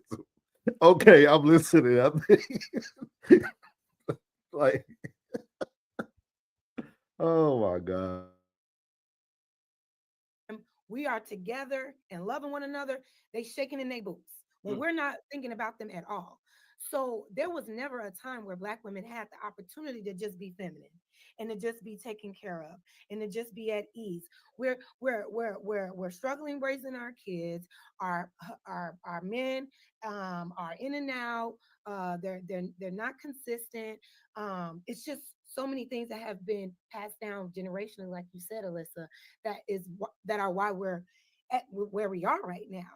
And I think once we address that root and start like stop like pointing the finger at one another and realize like you know the cause and the effects of it, we can have more progress. But it's always instead of doing that inner work, it's always well, women need to do this and women need to do that, and it's just we're talking in circles at that point. We both got to do the work. Okay. Let me tackle a couple of these comments real quick. Jay Zilla said, "I love the womanhood and this panel." Shout out to Jay Zilla. Chat 333 in the Classic. building. Yes, Lord. Let's see. Miles said, "Relationship issues exist by design to some degree." Elaborate on that for me, Miles. Appreciate you. Souls of Thought said, "I think it's not a lot of division. We just focus on the larger content creators who push a narrative to get the bag. Smaller platforms speak on more solutions." I agree with you. Shout out to Souls of Thought. Classic. Platforms that are speaking something a bit more productive. Miles Batchelor said, "The larger platforms only perpetuate the infighting and the arguing." Okay, Jay Zilla said, "I agree, and the cycle continues. We've not learned our lesson. This karma cycle hasn't been fixed. Before it was online black dysphoria as a subject regarding relationships have been discussed somewhere." Got you. Shout out to Jay Zilla. Thank y'all for the chats. So, did anybody have any closing statements on that, or did y'all feel like y'all That last comment has me a little. It was a little intriguing when he said this karma cycle hasn't been fixed.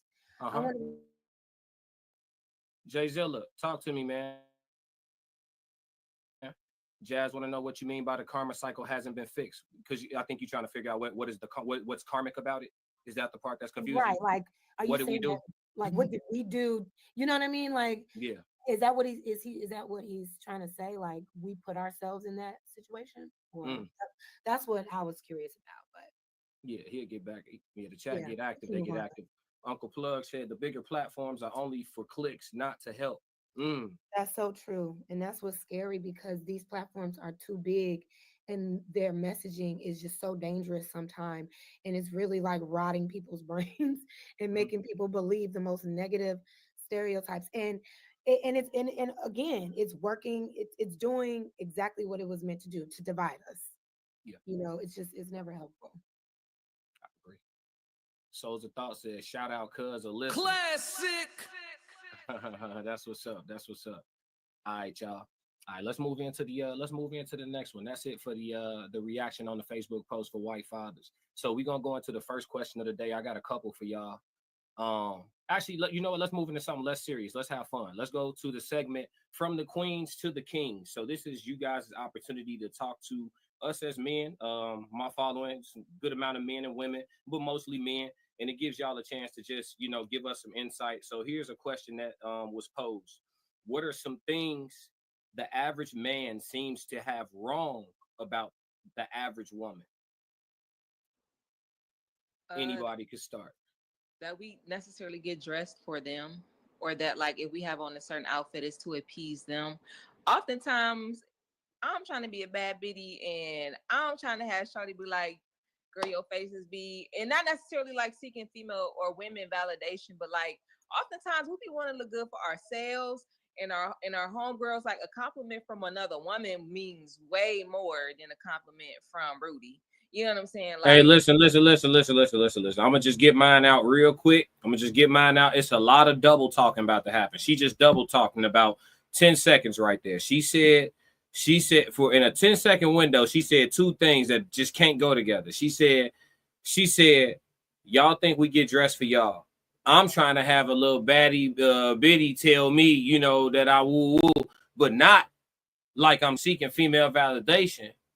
Sometimes we get dressed for ourselves, but it mean more if our homegirl tell us that we look nice than a guy. So, like I always say, when somebody say, not that it's this, it's that, it's that, it's that, it's that, it's that.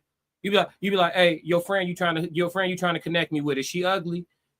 I'm not that she ugly. She's okay, it's ugly. It's ugly then. It's ugly. Whenever somebody say not that it's exactly what it is. You just don't like how it sounds. So now you're gonna give us the definition of it instead of just using the word.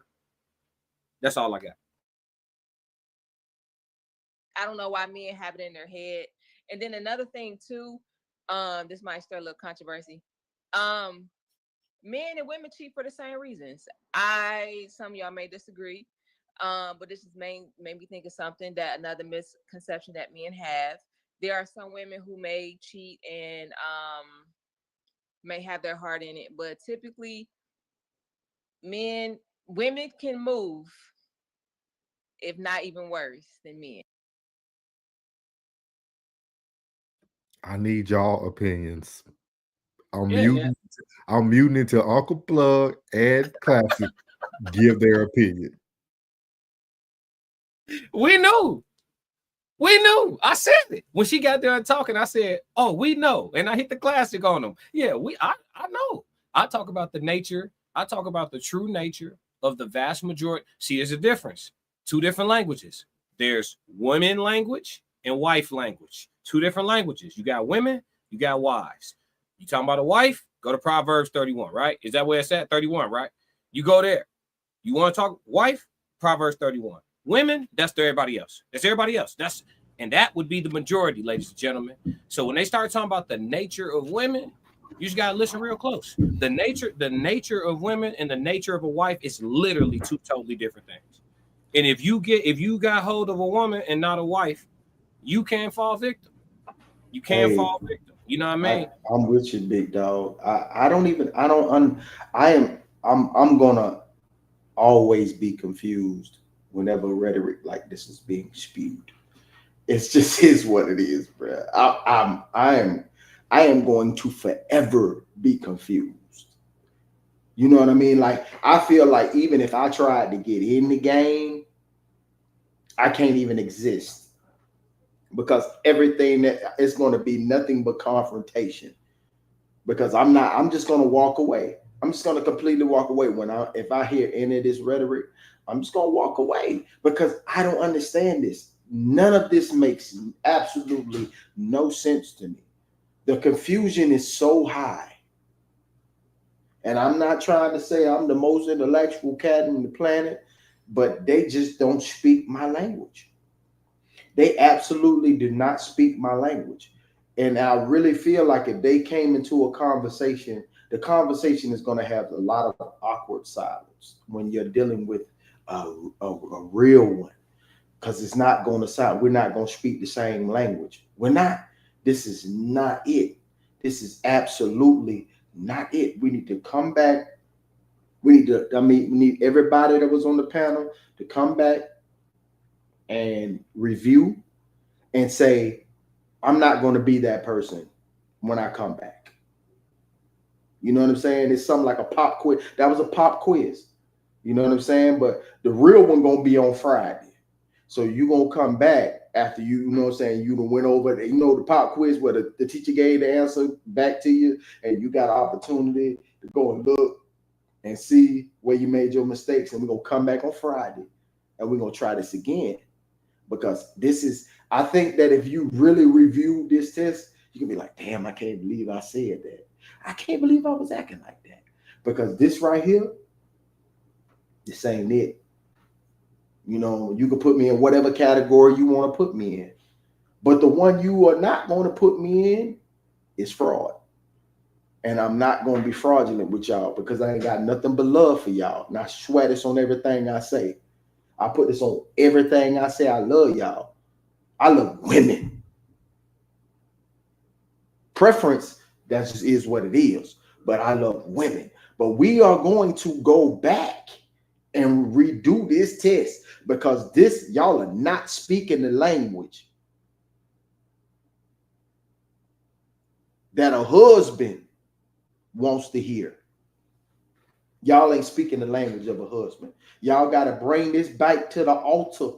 Bring this back to the pulpit. Bring this back to the front of the congregation. This is not it, ladies. Y'all ain't going to do nothing but attract some booty cheek spreading, fingernail painting, perfume wearing, crossbody, you know what I'm saying, bag wearing, you know what I'm saying, lemon pepper stepper sliding in. This ain't it. This ain't it. Ain't no real one gonna sit back and allow you to have these thoughts and opinions. It's not gonna work.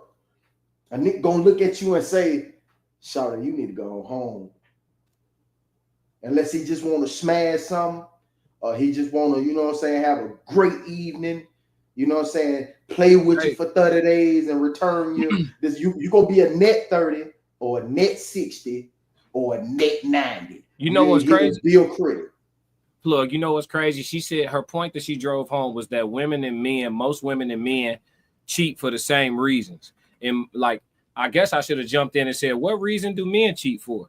Why do we cheat? Because if she thinks that men cheat most of the time sheerly because it's physical, she would be dead wrong.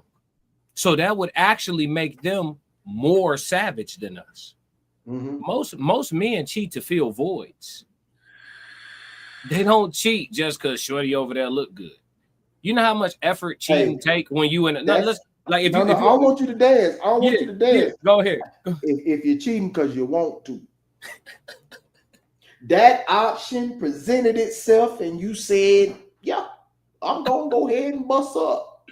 Let's be real. Let's be real. If that option came to her and she said today, if she said, I am going to do this, it's gonna pop. It's just as simple as that. That we don't have to go into no elaborate scheme of emotional or physical lacking. It's just that opportunity presented itself. That thing was tickling and somebody was there to tickle.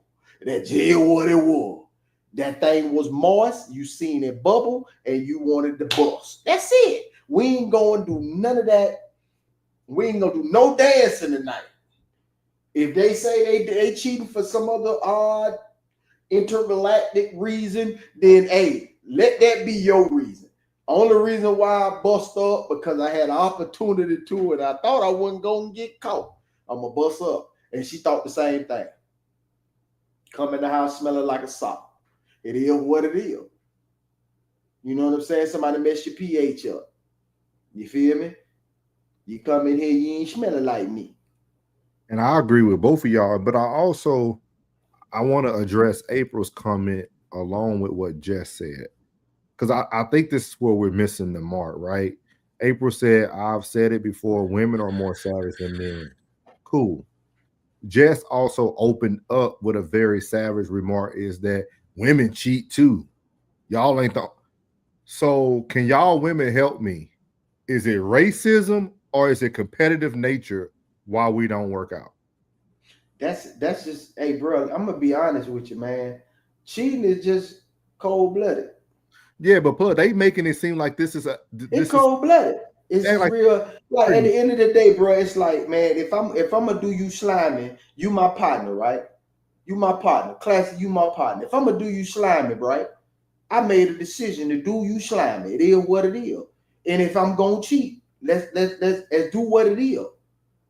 You just chose to do your partner dirty. Let's be real. Now let's throw it out there. Now when we give it to them blood raw like that, they're not saying, now are you a cheater? And then he say, well, I have before. Well, then you did your partner dirty. It is what it is. You just did your partner dirty. It is what it is. Let's put it on out there. At that moment, I did my partner dirty. Let's put it on out there, man. We're gonna be trill about this here, man. Let's be trill about this here and say you did your partner dirty. You did your girl dirty. You did your man dirty. I don't know why he acting like that, because you just got done dirty. Let's not put all this cheat and infidelity and adultery and all that. They put all these elaborate words and schemes on it. No, you just did your partner dirty. You just did your nigga dirty. You just did your broad dirty. You did them slime. It is what it is. You a slime ball. Hey, that was number 2 on the list now. She said, we don't get dressed for y'all and we will cheat. That's what I'm saying. I said, damn. It is what it is. So you out here tooling booting. You out here tooling booting. And if I said, bitch, you did me dirty. And every you did day. me dirty. It is what it is. Then, and if I say you a slime ball, bitch, you a slime ball. If we sat down had our initial conversation, how you feel about cheating? Man, I don't be on that type of time. I'm a loyal ass nigga. I like being loyal. You know what I'm saying? That make me feel good when I can look somebody dead in the eye and say, yeah, it is what it is. Now I'm looking. I can look now and survey my territory and see what's going on and know what's out there and what's doing in that. But going that next level, then hey, if I'm gonna do it, that means I did my partner dirty. It is what it is. Just say, man, I was being a slime ball tonight. I did what I did. It is what it is. I don't want to go into all that, because when it come down to it, the things you say, you ain't covering your man. The niggas you look for, you looking for somebody other than who you like. You looking for something that look good with you, but may not be good for you. You pick most dumb motherfuckers out here in these streets, pick people that they think that they people will approve of. They ain't picking nobody for themselves. Like, man, I like him, man, he for me. But girl, I don't like him for you. Bitch, he ain't for you. He for me. She ain't for you, my nigga. She for me. I like her. I don't give a damn what you like, bro. You should like my broad, nigga. You shouldn't like my broad. You shouldn't like what I have. Because I don't like what you have either. You ain't never got to worry about me tiptoeing in your house doing any damn thing inappropriate because I don't like what you got. So it is what it is. All this bullshit that we going on and on, you need to learn how to cover your nigga, right or wrong, and in confidence learn how to speak his language so we can come to a fucking united front, bitch. We need to be on the same motherfucking page every time, not sometimes, not all the time. You need to be riding with me. You ride and you collide. The same way we do this shit on a day-to-day basis, either you ride or we collide. I ain't gonna have you out here fucked up. You ain't gonna have me out here fucked up. We ain't doing none of that shit. You riding with me. That's it. You ride with me, I'm riding with you. You don't fuck with her, I don't fuck with her either. You don't fuck with him, well, I ain't fucking with him no more either. It is what it is. We are a united front. Bottom line, all that motherfucking, all this elaborate shit we talking, that shit for that nuanced bullshit. You find your person, you lock in with your person, and you ride with that motherfucker to the wheels, the axles, the joints, the bolts, the boots, all that shit fall off. And if it don't work out, then count your motherfucking losses, pack your motherfucking bag, and skip the damn loo on somewhere else. But while you with that person, you ride with them, bro. It's just as simple as that. Long as me and you my partner, damn it, I'm riding with my partner. Long as Hey, you my we motherfucking late, man. Hey, I'm don't sorry. even don't no listen, because you letting the whole AI-15 go and you have no clue. This is literally the first person in the first 13 seconds. You have no idea what it's about to go, dog. Damn. Damn. I'm sorry. It's all good. Did I go too far? No, you good. I'm just saying you might want to keep some. You might want to keep some ammo. You're gonna be triggered again. They say he crashing. They say he crashing. He's crashing.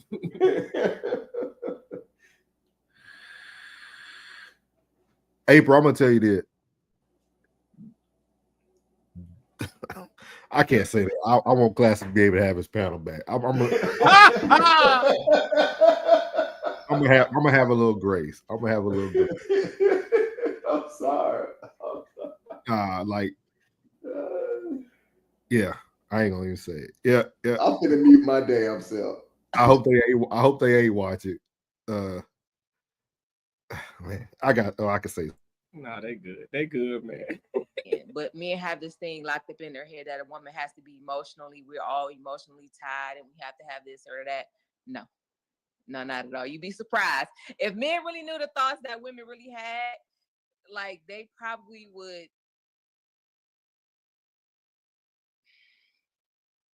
That's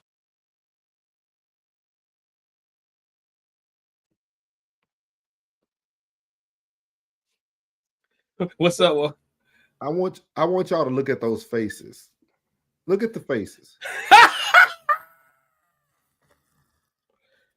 It's one face that you could tell really don't agree with the rhetoric, but it's a few other faces that are really applauding her for the comments she's making that we as men don't know.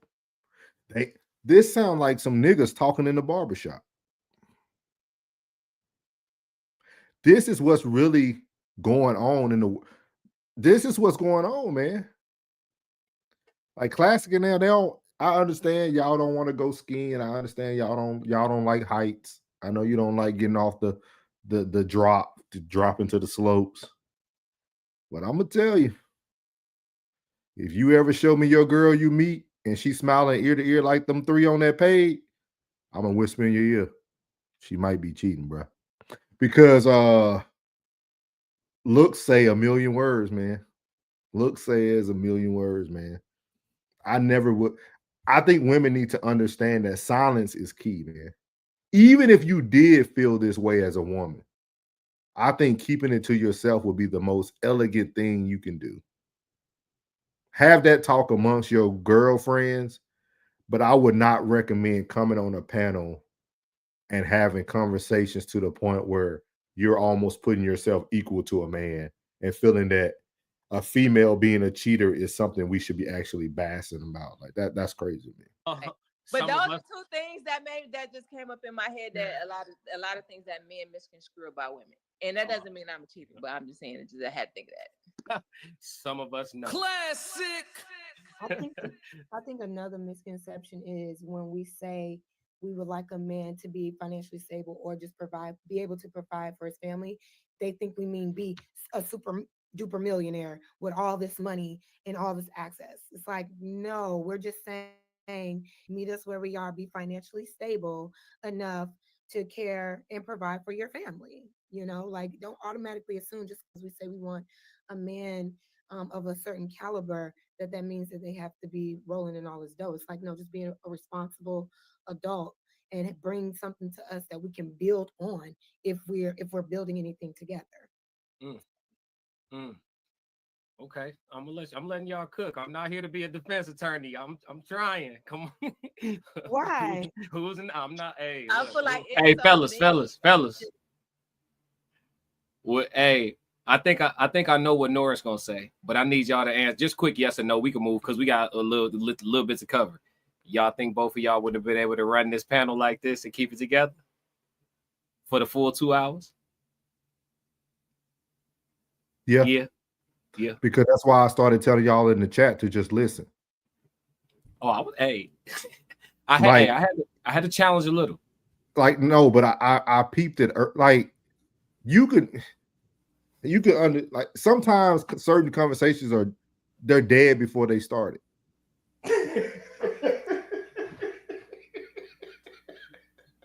And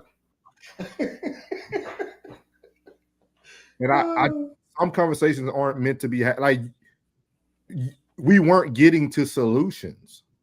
Like that's like we finna get to it. That's why I was asking, like, even when she was talking about cheating, I said, so is it systematic?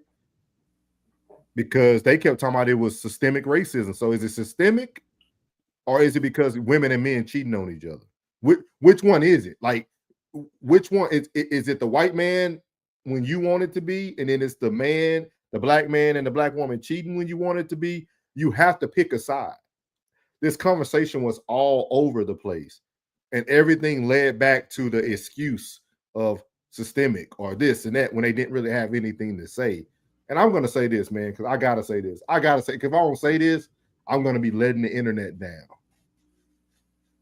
If we can't have open and honest conversations and people don't want to come back because of what's being said from a reaction, that person was never really there to help or assist with the solutions anyway.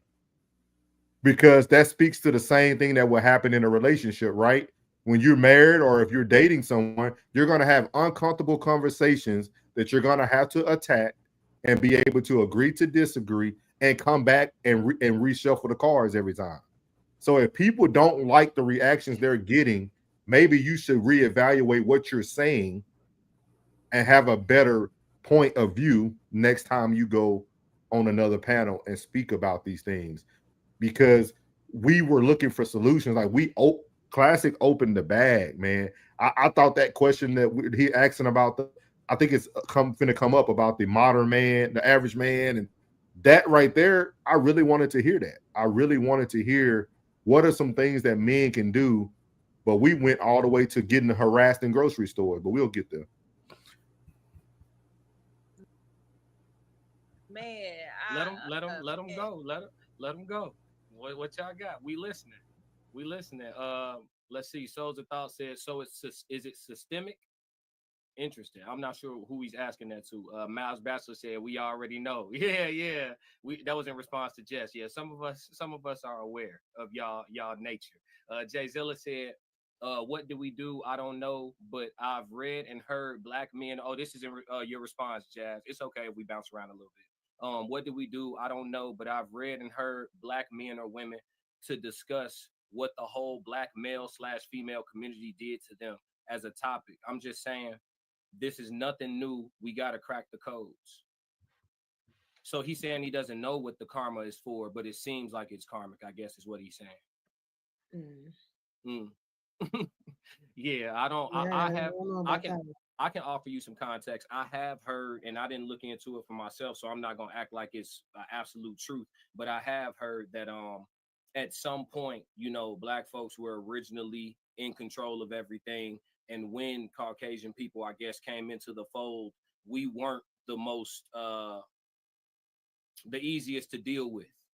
Essentially, like this is just a theory I was told, saying that I guess the theory is that Caucasian people come from the mountains, and when they started to descend from the mountains and come to the lands where we were already ruling, we used to be harsh and cruel, and it took a while for them to assimilate in and become, I guess, a part of society, so to speak. That's what I was told. I don't know that to be true. Never looked into it, but So wait, you're saying you heard a theory that when Neanderthals basically came to exist, and they tried to coexist with melanated people, it was that we were slaughtered. just Slaughtered. we slaughtered them for no reason at all. I need a reference in that Yeah, because yeah. by nature, like we're not like a savage first type of people. They are. Their only way of obtaining anything is by stealing, raping, taking, pressing down on others, pillaging. Also, they have never brought peace to anybody they've ever encountered. Yo, That's a historical. yo. I mean, she not lying, but I will argue that the ability to social engineer has done way more harm and way more has been way more effective and efficient in controlling Black folks and keeping us and society as a whole, keeping people divided so that they can stay conquered. I think social engineering has way more to do with it than anything physical. Because right now, the so-called powers that be, this shit on autopilot. We self-oppressed. So that's all I wanted to put right there. Hey, Miles, I'll answer that. Miles, that's a good question. He said, "Does race ever come up in inter?" Yes, they do. And I'm gonna tell you something, Miles, that will shock the world. Most, I can speak for white women. Most white women most white women that date outside of their race are very curious of why we even have the type of banter we have back and forth within our own race. Like people outside of our race are just as confused as the men in our race. like all these codes we try to crack up here, the white woman who's happy with that Black man is looking like, what's so difficult about this? Like, and so the race talks do come up. And that's going to be a lot of your because they're all interracial relationships ain't good. I'll tell you that, Miles. I even tell people there's a bad batch of white women out there too if you date outside your race. If you watch if you listen to my podcast and my show every now and then, I talk about that. I speak very clearly of that. My first few encounters weren't the best with women outside of my race.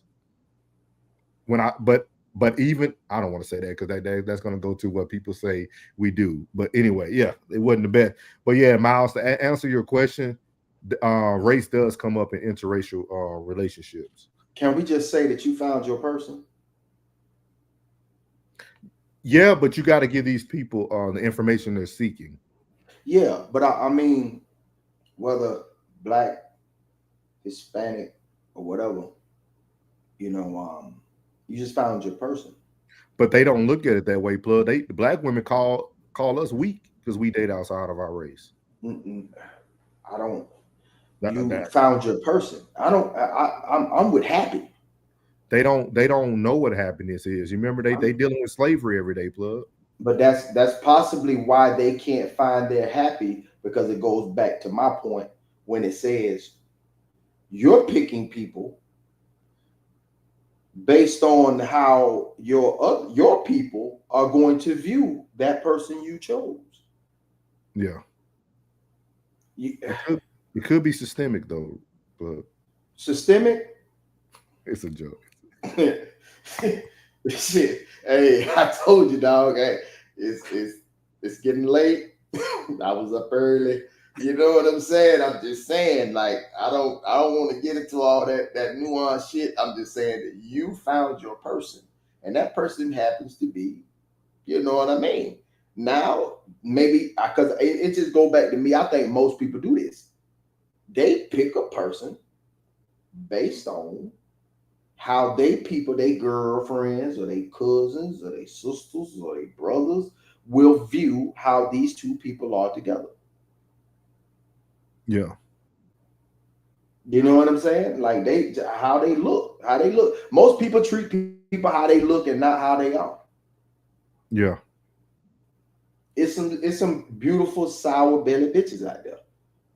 And it's some handsome hoe ass niggas out there.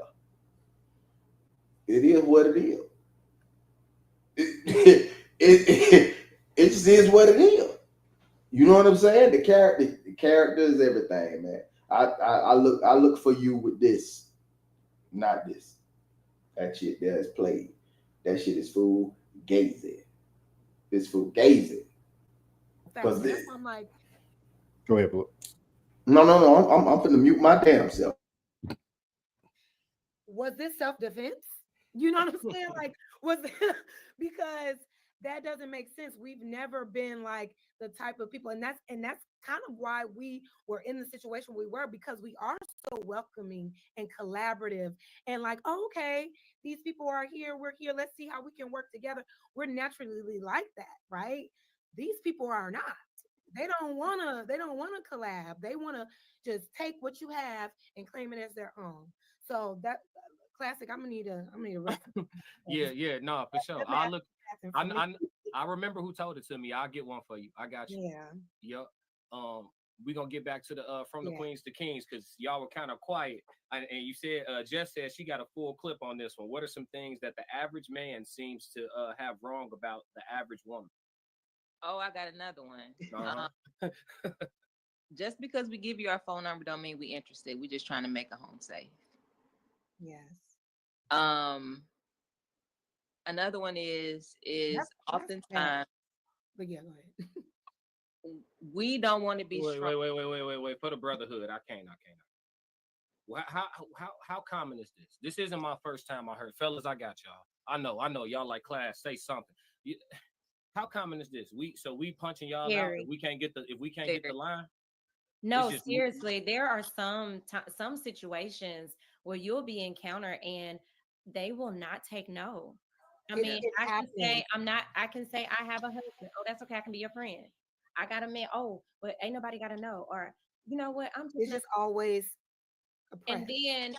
then you got somebody following you in the grocery store. Then you got somebody, being abrasive with you and calling you all out your name and telling you ain't all that. And there have been situations for some women that it is very scary. And they do have to get security where they are. They do have, there and sometimes some women it's just like, you know what, I'm just gonna give them my number and then go some later. Some And women that's have to get it out alive because of that. exactly. And like I know for me, I'm always like, oh no, thank you. When I'm rejecting these men on the street, I make sure I'm very pleasant and polite about it because I've also encountered, men that just want to fly off the handle when they're not getting their way. But that's another thing because it's so interesting. You said, is this really happening? Another thing the average man needs to stop having wrong about the average woman is when we speak about these things, stop assuming we're lying. Right. Stop assuming that we're making it up.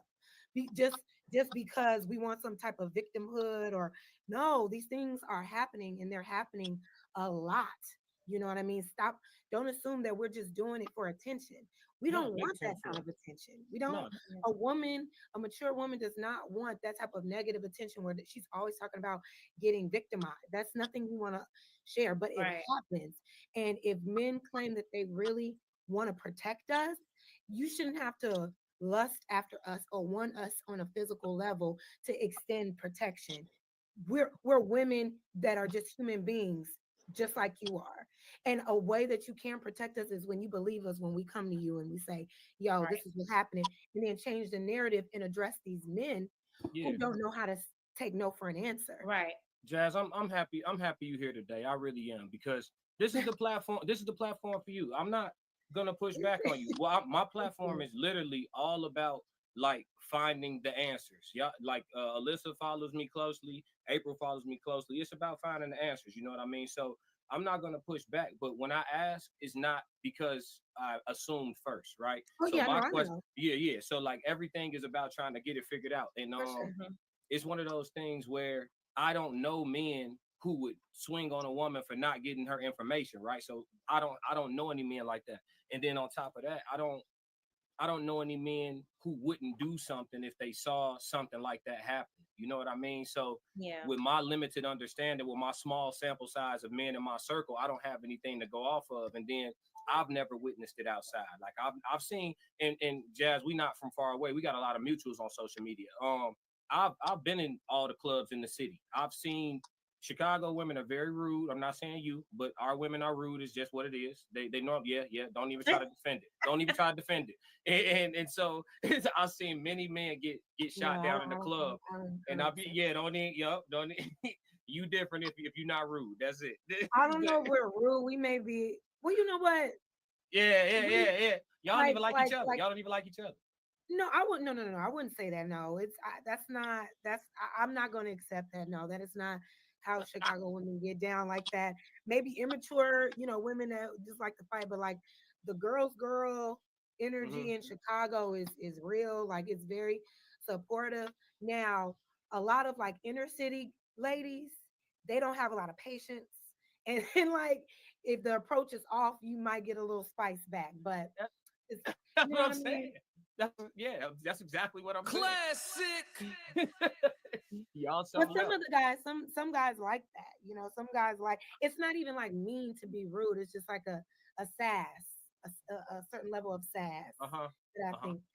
Yeah, Yeah, explain it away. yeah. Yep. Whatever, So, man. so I seen, I seen a lot of men get rejected, and for the most part, I see them take their L swiftly. They just, swoop and walk right off. So, for y'all to say that, I just found it to be interesting, and that's why I wanted to create the platform for y'all to speak on it. Because if that's a real thing where you just have to be afraid, now does your fear level change if you find the man attractive versus if he's unattractive? Because oftentimes in the manosphere, the men will say we're only creeps if you don't think we look good, right? Like No. so if you no, That's okay. I could only listen to so much of that. So this is a PSA for all the women out there. Public service announcement from Souls of Thoughts. Since we are solution based, I'm going to give you ladies some solutions to your problems that don't result into you giving your number out. Okay? So if you're hypothetically you're in a grocery store and a guy is trying to holler at you or follow you, the first thing I would do is do not engage. Let me say that one more time. If you are walking in the store as a female and you are by yourself and a male is following you or saying things to you, do not engage. Walk your cart back to the front of the store, find the closest security area, and report that gentleman. If that gentleman puts his hands on you, you should call the police officer or the police department. Turning around, engaging with the man, and then giving him your number is not a good. That makes no sense. Do not take this information I'm giving you as me negating that women shouldn't be safe. I feel women should be safe, but I'm gonna give you guys some pointers. If somebody say, "Hey, girl," every girl has a name. If your name ain't "Hey, girl," I probably would keep walking and continue to walk. And you probably should have 911 already dialed in your phone because on half of the time y'all got your phones right in your hand because this deterred the whole conversation. These are such small incidents that are happening because we don't hear about this a lot, even especially people who are on social media. This is what made Devontae Kyle or Kyle, whatever his name is, eggs and grits guy. This is what made him famous when he was talking about the safety of women. We know that women need to be safe. I understand the safety of women, especially when I was living in DC. I used to always tell people when you get on that train, don't make no eye contact. If a dude try to say something to you, don't say nothing back. Just do not engage. You can't have a conversation by yourself. So that's what I would highly encourage you all to do is make sure that you're keeping yourself safe. Don't give your number out. Because think about what you're doing. If this man is in your community and you gave the number out and you ghost him or block him, if he ever sees you again in the same location, you're becoming even more of a threat for that man. Or well, he's becoming a more threat to you. So don't give your number out. Like this stuff makes this is what I'm saying. Like half of the conversations didn't even make sense. You don't turn around and give your number out just so they can leave you alone. That makes no sense. Makes no sense, man.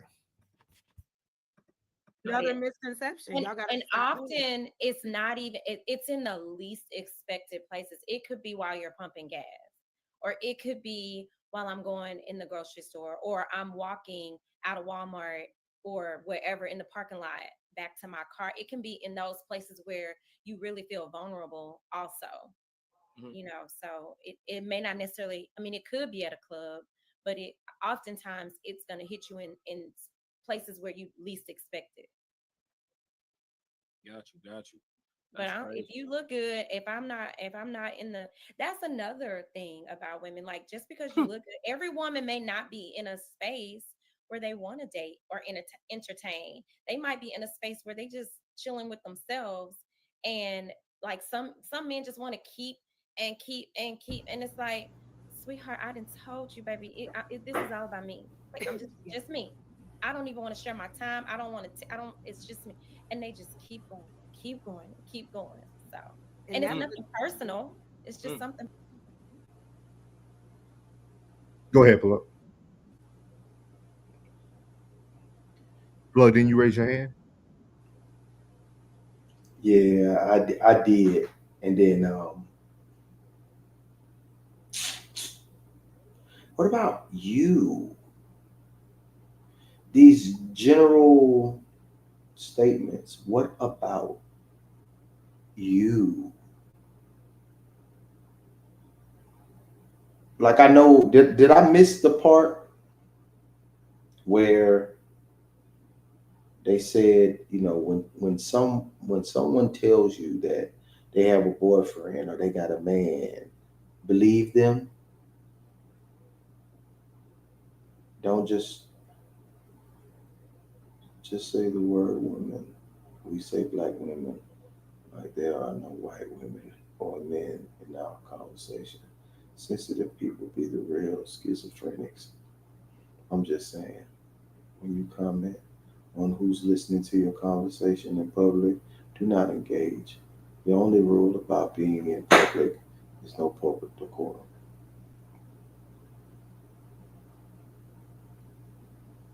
You're right. Well, listen, it's so crazy. Oh, my bad. Go ahead, Nah, bro. I was finna mute. I said I'll just mute myself. Go ahead. I wasn't trying to step on your work, bro. I was just saying, like, it's kind of interesting because there's simultaneous trends. You have the trend of women no longer need a man, and then a trend at the same time of you saying that you feel unsafe being approached by men in the grocery store. That means you need a man's protection. If I'm not, correct me if I'm not Albert Einstein, but it sounds like you need a beacon of protection, right? This dude ain't gonna follow you in the grocery store if I'm in the store with you. That's over swiftly. It ain't even gonna turn into nothing. It ain't even gonna turn into nothing. I'm with her, bro. Oh, my bad, blood. Yep, it's all good, big dog. I know what she look like. You know what I'm saying? It's all good. Now, if he want to press the issue from there, then you know what I mean. But most dudes, that's gonna be swift, especially if you got your chest up. You know what I'm saying? Your head up, your eye contact on point. You tell him, hey man, she with me, bro. He gonna respect it. Most 9 times out of 10, dude gonna respect it. Unless you in somebody's trenches somewhere. You know what I'm saying? Where dudes is just, just overtly aggressive and disrespectful for no real reason. You know what I'm saying? Who is you? You know what I'm saying? She can leave with me. Oh, okay. You trying to, you know what I mean? You want to meet the creator. You know what I mean? But you feel me? But aside from that, bro, like it's baffling to me. You don't need a man, but you feel so unsafe. So what do you need then? What do you need? You feel unsafe. You don't need one of us. So what is it that you need? The blicky? That's gonna do it? Multiple phone numbers. Come on, man. Come on, man. I just be trying to. My whole thing is like, I won't argue with a good point. I won't argue with a good point. But like with this, I got it. You feel me? I can't not say something, bro. Yeah, Michael Obama said, "Me too, bro. If you want a man to show you he really want you, how you holler that and say you yeah." That's what I say. Hey guys, they always say that this is a need. This is a need. I think we should create a bodyguard app where you can rent me out if you need to go to the grocery store.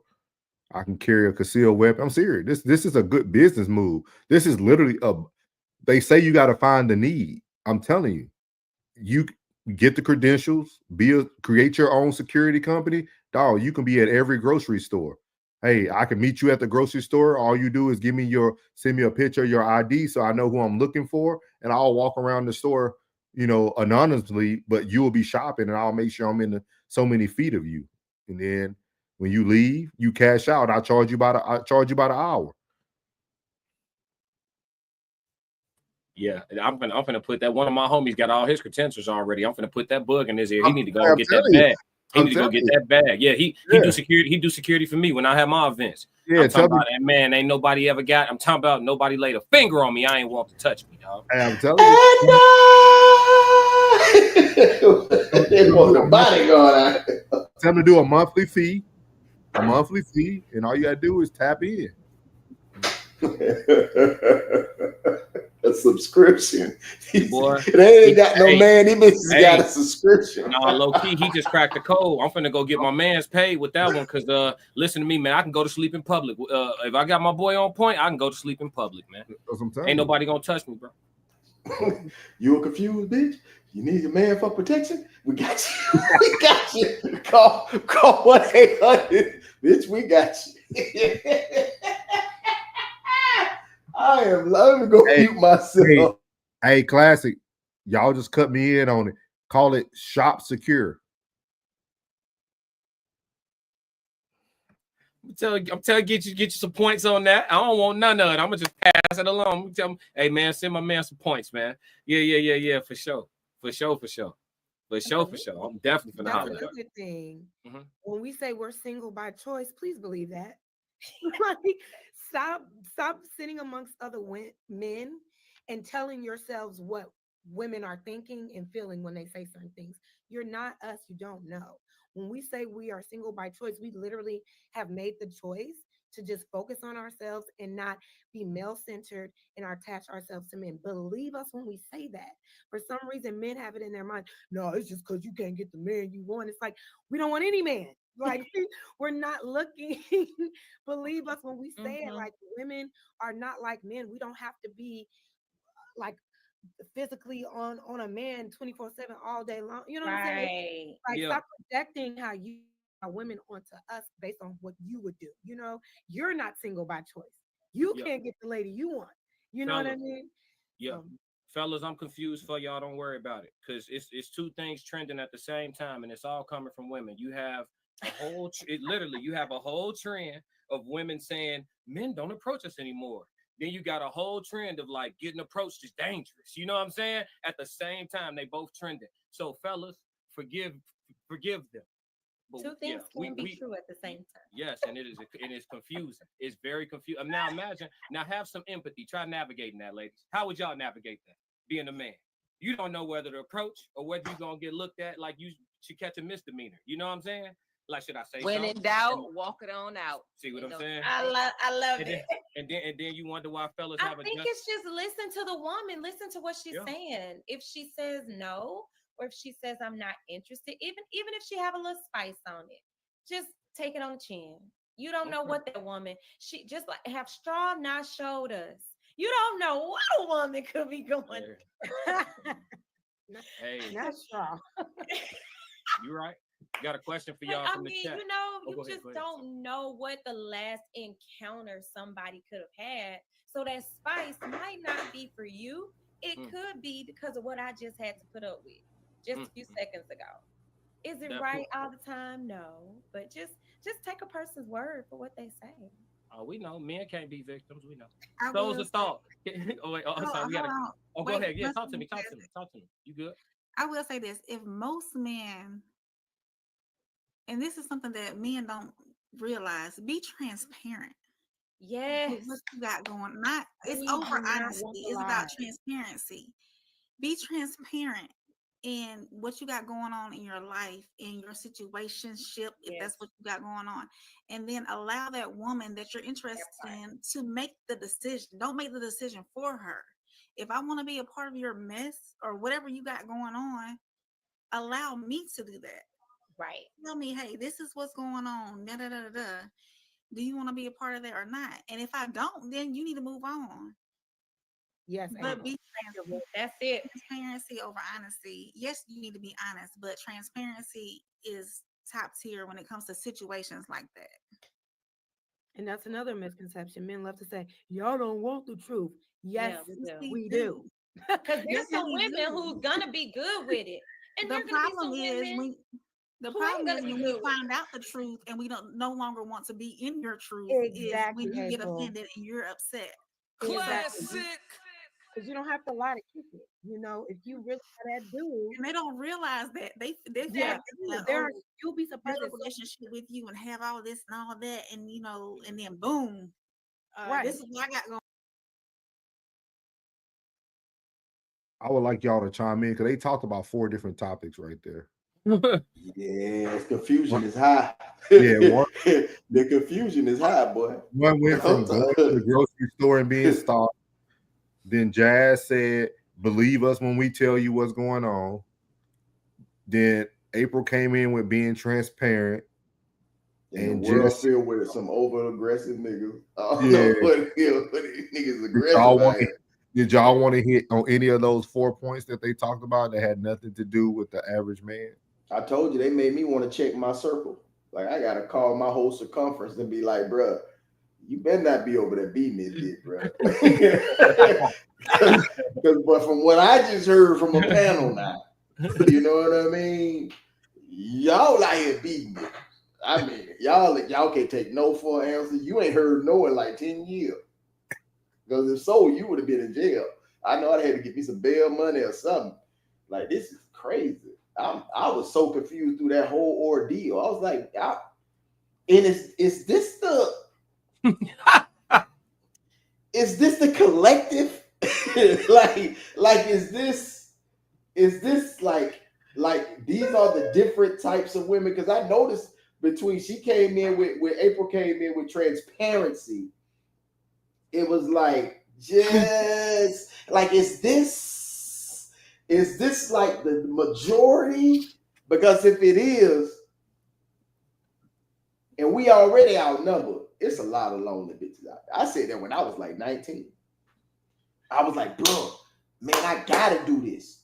She said April said they were asked about misconceptions. Yeah, they were. The last one is the last one is the one I agree with. I actually agree with it in real time too. Is the transparency piece. I do think, and I've said this on my channel multiple times, for men to get the life that they want, you got to tell the truth. If you tell the truth, you may swing 0 for 9 the first time. You know what I'm saying? But you just gotta, you just need that one. But once you get somebody that's in agreement, at least you ain't gotta pretend, you ain't gotta fake, you ain't gotta keep up with nothing. You could just, you know what I mean, be smooth. That's the only way to get it. If you try to finesse and manipulate and all that, you know what I mean, you're gonna put yourself behind the 8 ball because now you got something you got to keep up with on the day-to-day. It's too much.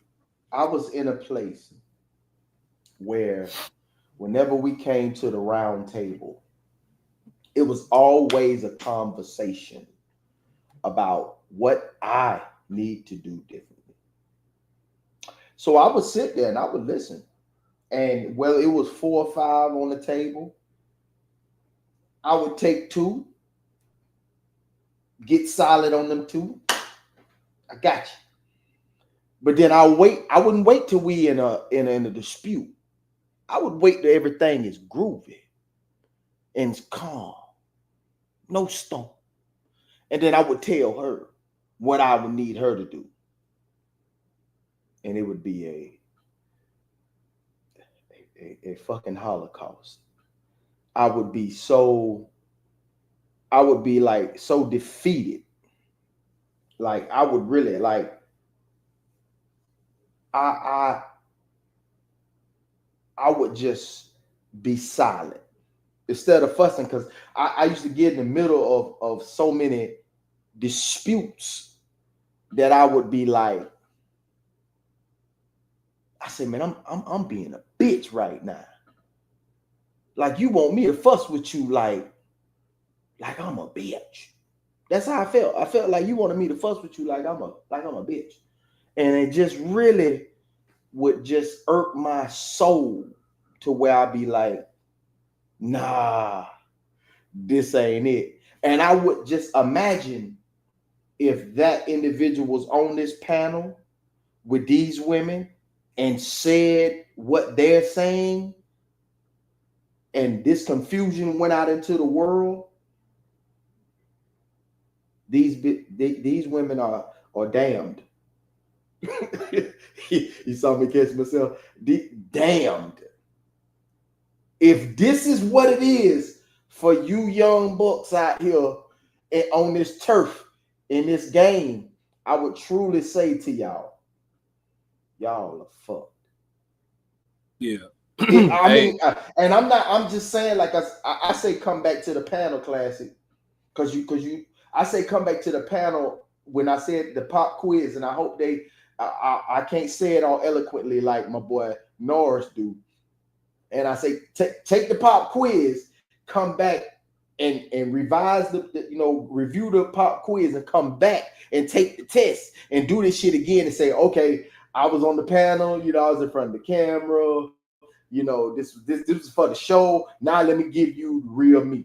Because if this is the display that every young man from 23 to 39 got to walk into, he on a motherfucking landmine. He on a landmine. He walking on a landfill. It's just like, boy, he is doomed. Real women ain't thinking like this. Real women ain't. And I'm not saying y'all ain't real women. Please, y'all don't take this no kind of way, because I fuck all y'all. Don't take this no kind of way. Don't take this no kind of way. But this rhetoric, cook, this shit is tough. This shit y'all saying, please listen to this shit. Listen to this pod again and do this again. Because this ain't fair. Because we super grown and I'm confused as hell with this you saying. Hey, Norris, can you pull April other comment back up? The maybe it's just me one, the paragraph.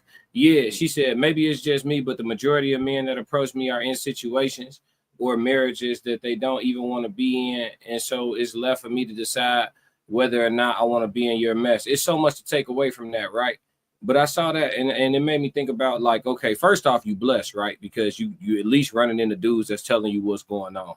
That's first and foremost. But then there's also a testament to how many men you see that are suffering in silence. Think about that. If she's saying a part of her day-to-day real life, not the internet, dudes that's approaching is in situationships or marriages that they don't even want to be in. Think about the amount of people suffering in silence, man. And then I talked about it on a piece of content before where I said, and we'll get this kind of like a men's minute, even though we react to today's stuff.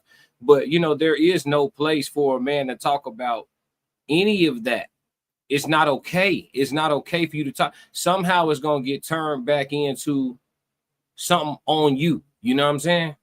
But if that's what's going on outside, it's a reason for that. That's one thing I also pointed out. Most women don't date women. So they don't know what it's like to deal with a woman. They just know how to be one. They don't know what it's like to deal with one on a day-to-day. They have no idea. You know what I'm saying? And a lot of times when you listen to the testimonies of lesbian women who do date women, they got the same complaints as men. They got the same complaints as men. So I just want to put that on the table and just leave it right there. Let me say it. Mean. They entitled. We're gonna play like another 3 or 4 minutes of this, and then we're gonna close it up with our thoughts.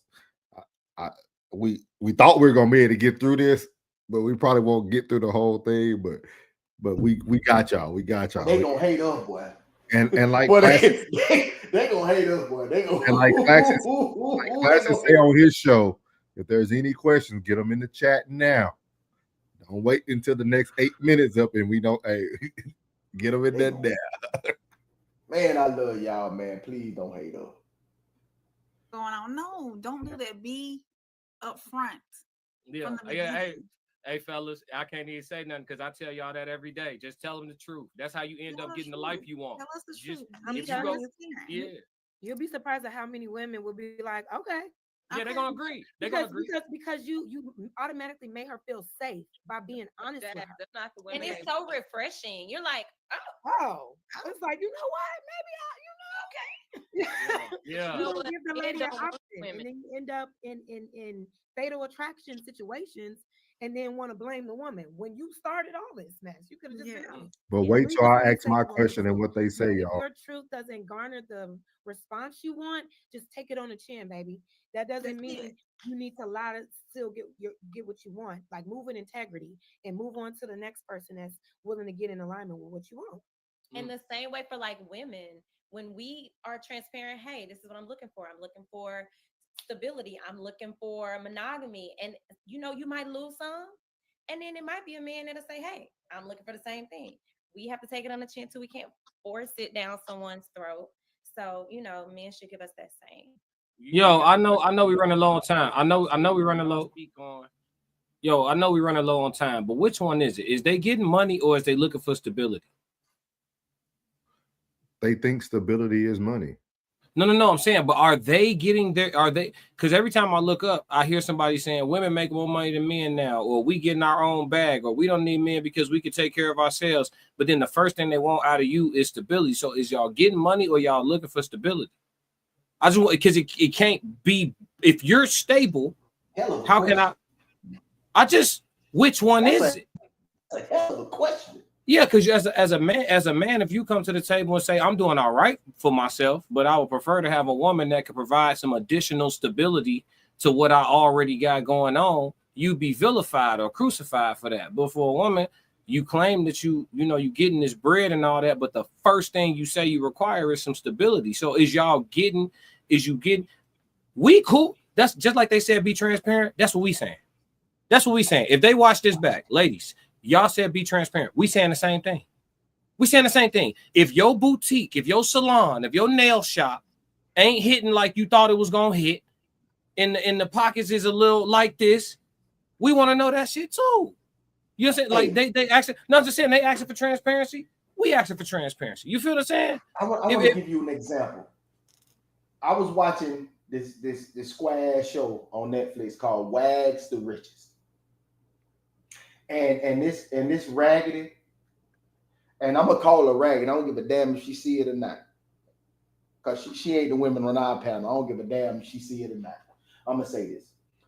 She said, "Oh, I had what I had going on already. I had businesses and this and that." This Chad Ochocinco old lady. Oh, okay. And then this raggedy broad said, "Oh, I was doing my thing before I met Chad." She said, but when we got together with his connections, it really blew up expeditiously. I mean, exponentially, whatever the hell she said. Right, you're right. And then I was like, but when the woman said what she said about, when you got with Chad, no, she denied that. She wanna be the boss, not knowing that, man. Come on, man. You know when you got with Chad, man. Come on, man. You knew your shit took off. You knew 9 times out of 10, I would assume that you left your man because you was with your man to be with Chad to help you go off. So that I would think that is the stability. Boss me up to where I don't need you. Boss me up to where I don't need your money. How about that? That's the stability. The stability. Well, that's dangerous. Now that's a cold crack. That's a cold crack for your ass. Boost me up so I don't need your money.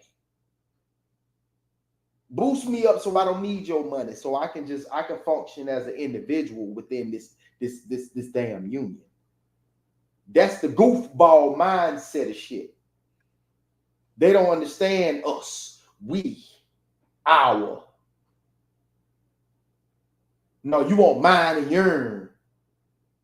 Then you got them psychopaths that say, "Oh, what yours is mine, and what's mine is mine." Like you sound so damn stupid.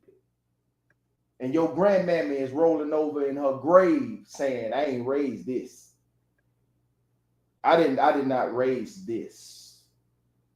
You didn't pick that shit up somewhere from one of them hoes you be running around with. I think everybody has a collective mind, not a single mind. They're not thinking for themselves anymore. They're not thinking for themselves. They're not looking for themselves. They are looking for everyone but them damn selves, and realize the decision that they made is wrong. Your decision was wrong. This person is just not your person, because you was choosing for everybody else but yourself. You're in this relationship for yourself and not that other person. Let's have a competition on who loves each other the best. I'm gonna see if you can outlove me this month, bitch. Hey, how about this here for the month of July? How about let's see who can outlove each other? How about that? Because we put too much emphasis on finances and money and stability and all that. Man, look, man, we could be in a 1-bedroom, 1 couch, 1 bed and be just as damn happy as a 4-bedroom, and it's just me and your motherfucking ass in here. All this echoing and shit, and we got this high ass tab, and you still unhappy, bitch. You got everything in the refrigerator, and you still want to leave out the front door and go get you something else. And you grocery shop. You bought all this shit, but yet you still don't want none of it. Your confusion is amongst the all-time high. You should leave people alone, not just men, not just women. You should be to yourself, heavily medicated. I agree. And I think y'all went off the deep end. Y'all done really went off the deep end with this shit. You right, Plug, because this is we're gonna have to do a part 2 of that reaction. But no, you actually came into a great point, because this is kind of hitting on what Classic did his live show about today. And I said exactly kind of what you were saying, but this lady left her man after 10 years, a man that she said she loved. He never cheated on her. They did well together, but she left him because, you know, she didn't see him as like the future father to their future kids, etc. And she said she loved him, but she left him for the man that she desired, she deserves. And you went straight into it, Plug, because I know Is it true, Norris? Are women following a story? Like, it was this dude who was telling a intricate story on Instagram about this ghost. Like, he said his daughter. I mean, his daughter was in class, and this one lady. Yeah, and it was a fake ass story. And niggas following that shit. So, man, yeah, boy, you mean that man has seen ghosts and shit? That shit crazy. And he lying. The whole time he lying. You mean to tell me you come on here just to get some TikTok likes to say that I left a man that I was in love with for 10 years, and another crazy bitch over here is going to do the same thing, follow your dumb ass down this yellow brick road, the damnation, and you lying. I think everybody... I'm gonna get one of them Charleston white hats that say, I think everybody playing. Bitch, I think everybody playing. I think all this shit is facade and fugazi as hell. Everybody playing. Because a relationship is not that damn hard. It's no, not you that right. hard. You right. You right. It's hey, not listen. that fucking hard. Yeah, but Plug, the reason why it's hard is kind of go into what we kind of doing tonight. We still aren't really giving it to people because we feel like we need those people to crack the code.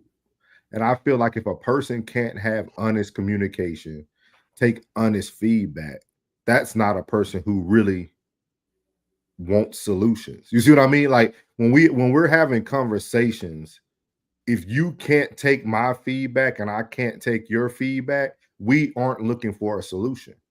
We're looking to be right. We're looking to win. We're looking to be competitive. And that's the difference. That's what I really wanted to come on here and kind of dial in tonight, is that everything the women on the panel, it can have some validity. It some of it can be true. With that being said, you can't have a one-sided conversation and not want to truly hear the other side. And you can't feel like men are making excuses because we don't treat y'all like y'all making excuses. We have to pander to a female audience, but a female audience doesn't have to pander to us. Ooh. And it's very, very unique to me that we continue to experience this in 2025. And then all we can go back to is racism and slavery. Like that's like the bottom line when it comes to black people beating black people. Like y'all have the game plan. Women, just because you have the most education, your degrees aren't in nothing. You make it teachers. Yeah, teachers paychecks. You going to school for education, you can make that at a warehouse in Coca-Cola warehouse on a forklift. Education does not equal wealth all the time. How about you get behind a man that has a vision, a goal, passion, consistency? Go read Habakkuk chapter 2 when he talks about how you actually manifest visions. That's we need more women. We need spell more. That. Spell that. You gave me that. I can't spell Habakkuk. Let me put it in Chat GPT. Hey, as soon as you put HABA, that shit gonna come up. Bro, and that scripture that he gave you, he gave it to me right in my chill.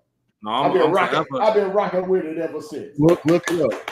Habakkuk chapter 2, he says that you have to write your vision down, and you have to write it clearly.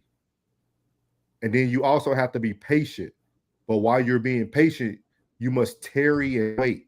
Tarrying means you must continue to pursue the goal and the vision that you've written down.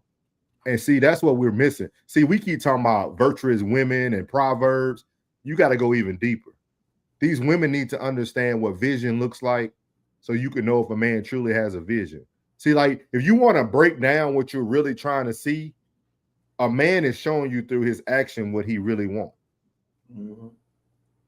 Like if a man's telling you he's an entrepreneur and he's trying to be a rapper, if you don't see him in the studio day and night, if he don't got no albums already out, if he ain't already on SoundCloud, Spotify, all these free filters, he's showing you that his vision, he don't even believe in his vision.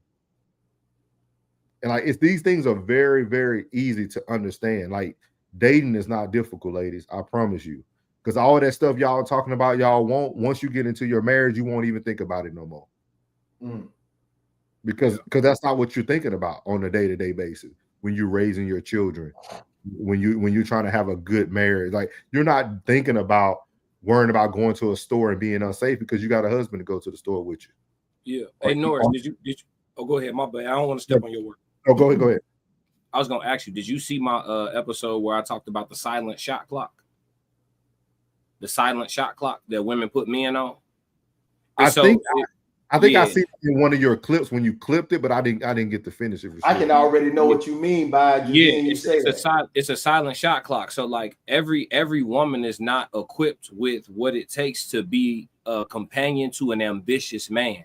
It almost takes you back to the movie by Tyler Perry, Acrimony. You know what I'm saying? His shot clock ran out with her. She ran out of grace.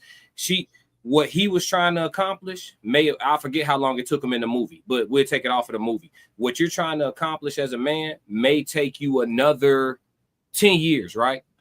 But the grace of your woman might run out at 7 years, 8 years. You know what I'm saying? And you are going to make it. You understand your own trajectory. You understand what it takes to be great. You understand the sacrifices of, all of that shit, right?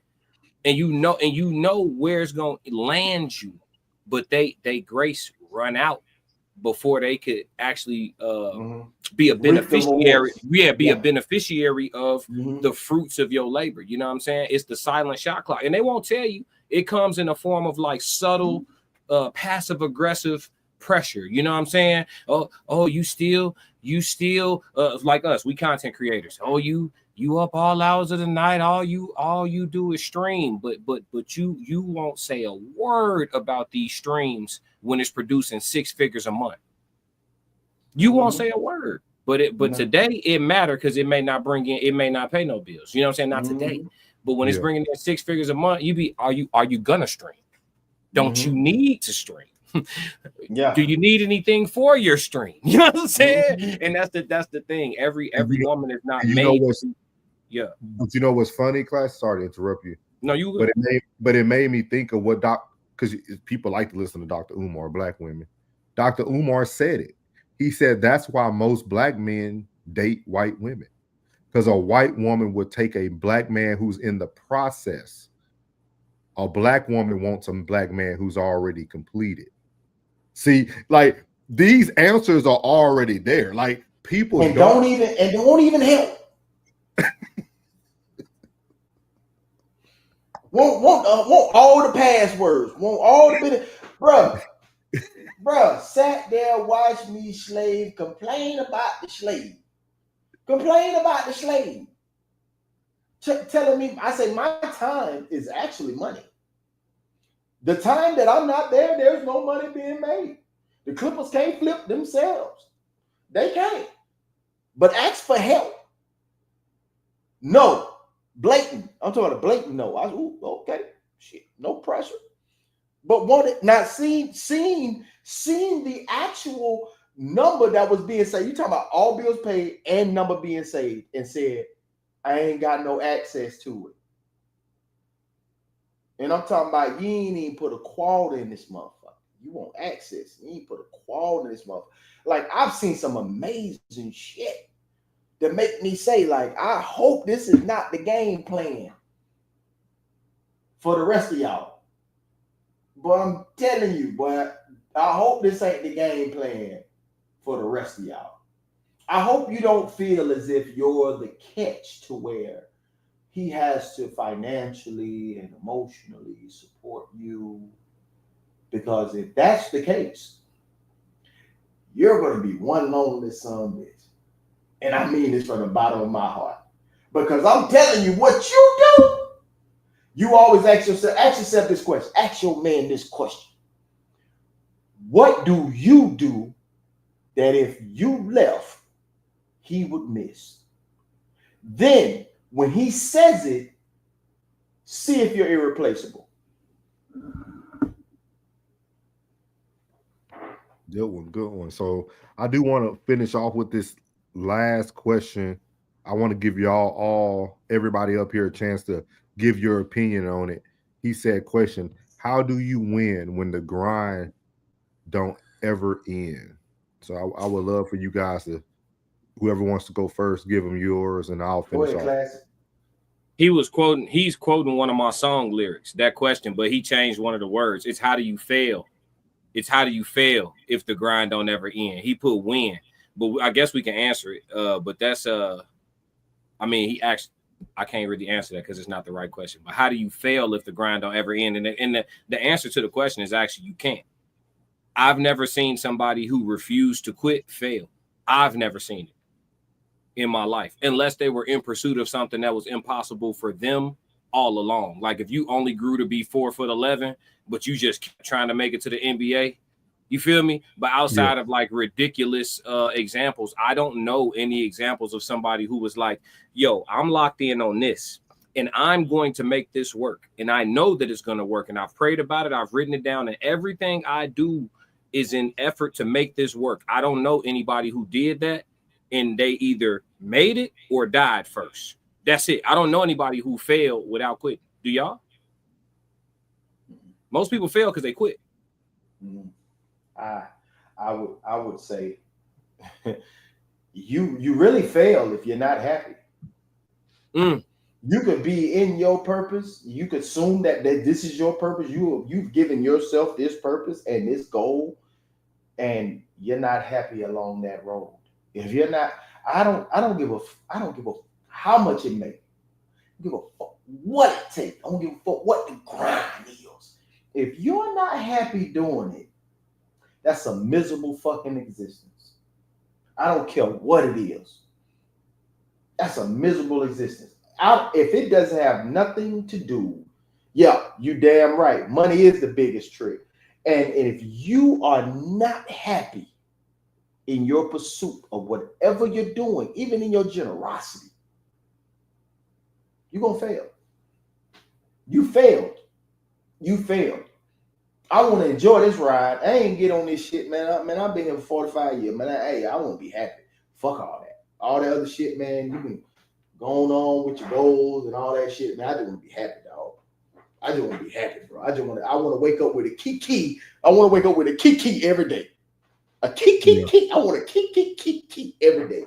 That's all I want to do. And I'm gonna say this because and Plug hit on it, and then I know Classic gonna like it because he's a code language person. So I'm gonna tell you this: that should say, how do you win when the pursuit don't ever end? See, a grind does end. If you grind something down, it eventually becomes a nub. And we have to understand how powerful words are. I actually heard this from a white guy. He said that when he looks at a lot of successful black men or black men who are chasing success, he said our language is so backwards. We always wake up and say that we're grinding. He's like, why are you grinding when you should be pursuing something? And we always get that Kevin Gates, I don't get tired. He was like, that doesn't make sense. So like that doesn't make any sense. Like just because you stay up for hours pursuing something doesn't mean you're doing nothing. Like your day needs to be productive. You need to be pursuing something every day. Your pursuit to whatever you're trying to get to, you need to be doing every day. Get rid of the word grind. No, we ain't out here grinding. That ain't what we doing. We out here, we're in pursuit. And the pursuit and the chase never ends. You can chase something forever because you're going to keep chasing forever. But like Classic put in there too, give him 150K household income, well managed. And he said versus what's that? Versus 1 month per year. 1 million. 1 million. Oh, 1 million. Oh, yeah. With a gluttonous woman. That's very true. Yeah. That's very true. Most men are very simple, man. That's why most broke couples last forever. I can handle not a gluttonous, but I can handle a little higher than average. You know what I'm saying? Appetite. I can handle that because I know when to say no. I know when to say no. I know how that works. I know how to say no. No, I know you do, and I know what she gonna do too. I know exactly how that works. Tell her no too many times. Choose wisely. Yeah. And act accordingly. Choose wisely, act accordingly. I'm trying to tell you. I'm telling you now, because I know how to. Hey, my nose will never be more than my yeah. My nose will never be more than my yes. But I know when to say when. Every no. Every one no is 5 yeses. That's a fact. You can say yes to somebody 10 times, and the first time you tell them no, that's 20 yeses. It's the equivalent of 20. No. What you mean, no? Yeah. Every no's hit harder. No's are way more potent than yeses. You can tell somebody yes their whole life, and the first time you tell them no, they act like you ain't never did nothing. What I'm gonna tell you something, but she must have had no pappy present. Cause I know her daddy told her motherfucking ass no all together. No, sit your ass down somewhere. No, sit your ass down somewhere. Hey guys, I'm telling y'all, this is what I'll give guys to leave out on. You say, please do part 2. I want to hear the rest. Focus on you, man. If you really want to crack the code with women, focus on you. Make yourself the prize. The ultimate rebellion is excellence. Make yourself undeniable. This nigga here, man. You see him a dog Classic. Hey, we can't be on here all together like this here, man. Hey, you gotta make. I'm serious, boy. I'm serious. I'm telling you, man. Stop focusing on sex. Stop worrying about all that. Get in your bag. And then you ain't got to be money. Just go be consistent with whatever you're doing. Thank you. I guarantee you. Thank you. They will start falling in your lap, and you just have to be a good picker. That's all. You got to have a good picker. Because trust me, the easiest way to get women is a norm. Everybody wants to feel love. Don't pay them no attention. I see it every day on TikTok. You see the most ugliest woman got 600 men watching her. saying some of the craziest stuff, asking her where she located and everything. Know that woman ugly than all get out, but you still taking an hour out of your day watching her TikTok. We crazy, man. We got to stop this. We started this panel, if you know what I mean. We created that type of stuff. Oh man, and we the only ones. We the only people that can end that robot. We the only people that can take down that robot. This is why these millionaires can't keep. They don't want to keep women. Wait, why are we dangerous? Why are we dangerous, April? She said y'all dangerous. Why are we dangerous? Too many knows she gonna be gone. Hey, I told you, man. Hey, I mean, because you know, man, man, when they dealing with, they know when they dealing with that, man. Regardless, I don't give a fuck. She don't know what we make. She don't know what our financial status is. She has no clue.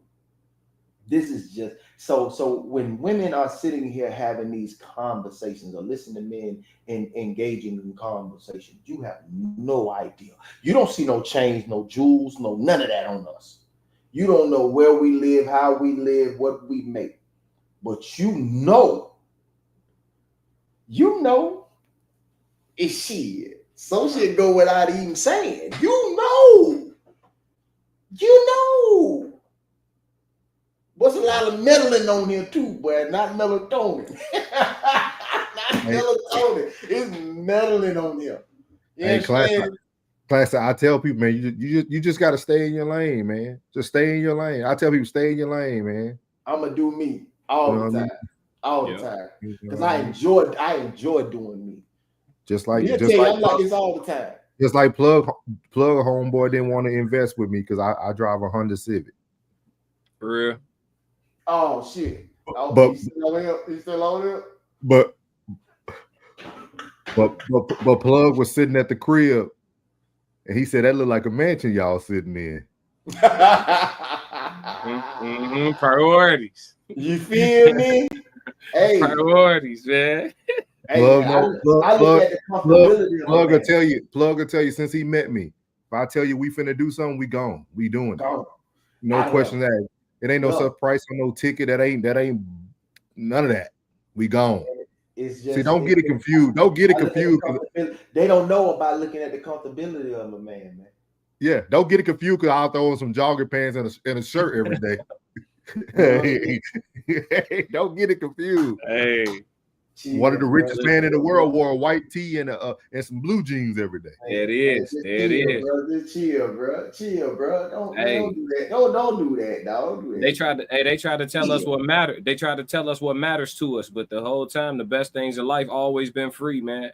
It's always been free. It's always been free. It's just what it is, man. You know what I mean? Like, we got to get classic. We got to get you to down. We got to get you to Texas, man. We got to get you to come on to Funky Town, man. Come on. Oh, it ain't nothing to it. Come to the Cowboys world. Come to Jerry's world. Y'all know. I told y'all, my blood brother stay in Houston. That ain't nowhere from Dallas. It ain't nothing to put it together. Nah, for real. You gotta come down. You gotta come down for the season. Let's show you a good time, man. Let me finish this physical therapy, man. Let me finish this physical therapy, dog. I got to be able to walk all the way right when I'm out there now. Texas big as hell. Hey, my Achilles fucked up too, Playboy. That's all good. Yeah. We're living together, bro. We're living together here. Might be right here on the scooter. Facts. You won't be touched. We good. You straight. But say I'll bring my security now. It's open carry out here, bro. Oh yeah. You already know. We step out the truck and we got you, bro. We got you. No, but I appreciate y'all boys tonight, man. This was a good one, man.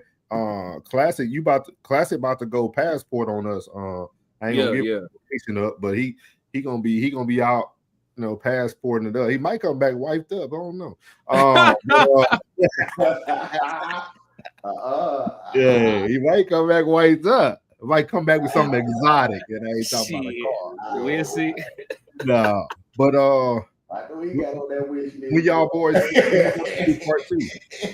And we got on that wish list, but I want to see it. I've been talking about it. Shit. We got to do part 2. Part 2. It'll have to be tomorrow for me, bro. Okay. Can y'all do tomorrow? What time? Y'all let me know. Let me know. What time? And you said you ain't. Are you streaming from over there?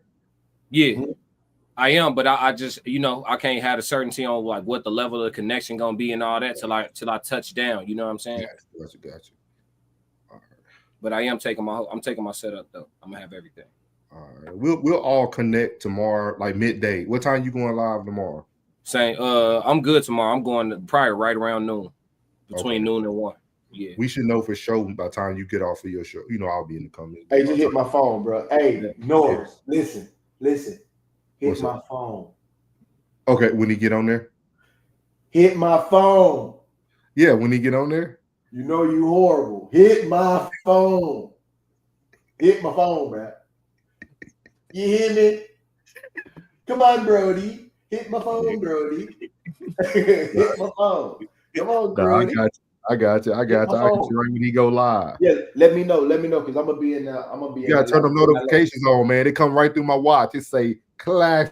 Yeah, it come right through the watch. No, it ain't even that. I be in the shop. You know what I'm saying? And then that music be loud, and man, I can't hear the message with all that. I'm out there. I'm here all day. They not like us. They not like us. He told you, class, not to get the bunny on the jet ski. Man. Come on, man, y'all tweaking. Hey, we won't judge you. We won't judge you, man. You gonna have a Cadbury out there. I'm out there to see the sights, man. I'm out there to see the sights, man. I heard it's beautiful. That's all. Where you headed, Cook? Yeah, it's all good. I'm going to Greece. Yeah. Ooh. Yeah. It's like that. You didn't see him stepping out on Instagram. You didn't see him. Hey.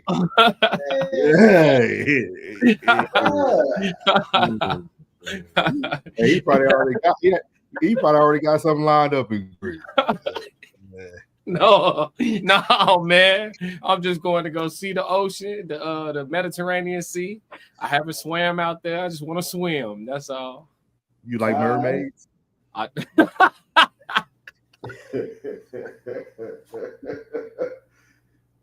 try to bring you to the jungle, man. It's all over me, man. No, but we'll definitely. If we do it, man, what time? When your last tomorrow, plug? Huh? Man, let's jump. Let's jump. Hey, y'all, appreciate it. Let's jump off here. I'm like, we still live. Yeah. All right, man. We appreciate everybody, man, for locking in, man. Especially that 333 chat. Y'all be strong, man. Thank y'all for real. For sure, man. Everybody, man, that tapped in this evening, man. Appreciate y'all, man. Much love, man. Much love, man. What's good, my Souls of Thought family? It's your boy Norris, and I want to tell you before you leave this video today, thank you from the bottom of my heart. And if you haven't already, make sure you leave a comment, hit the like button, share this content, and make sure you hit that subscribe button as well. And as I leave every video, God loves you, which is most importantly. I love you. You're beautiful, and your boy's out. Let go.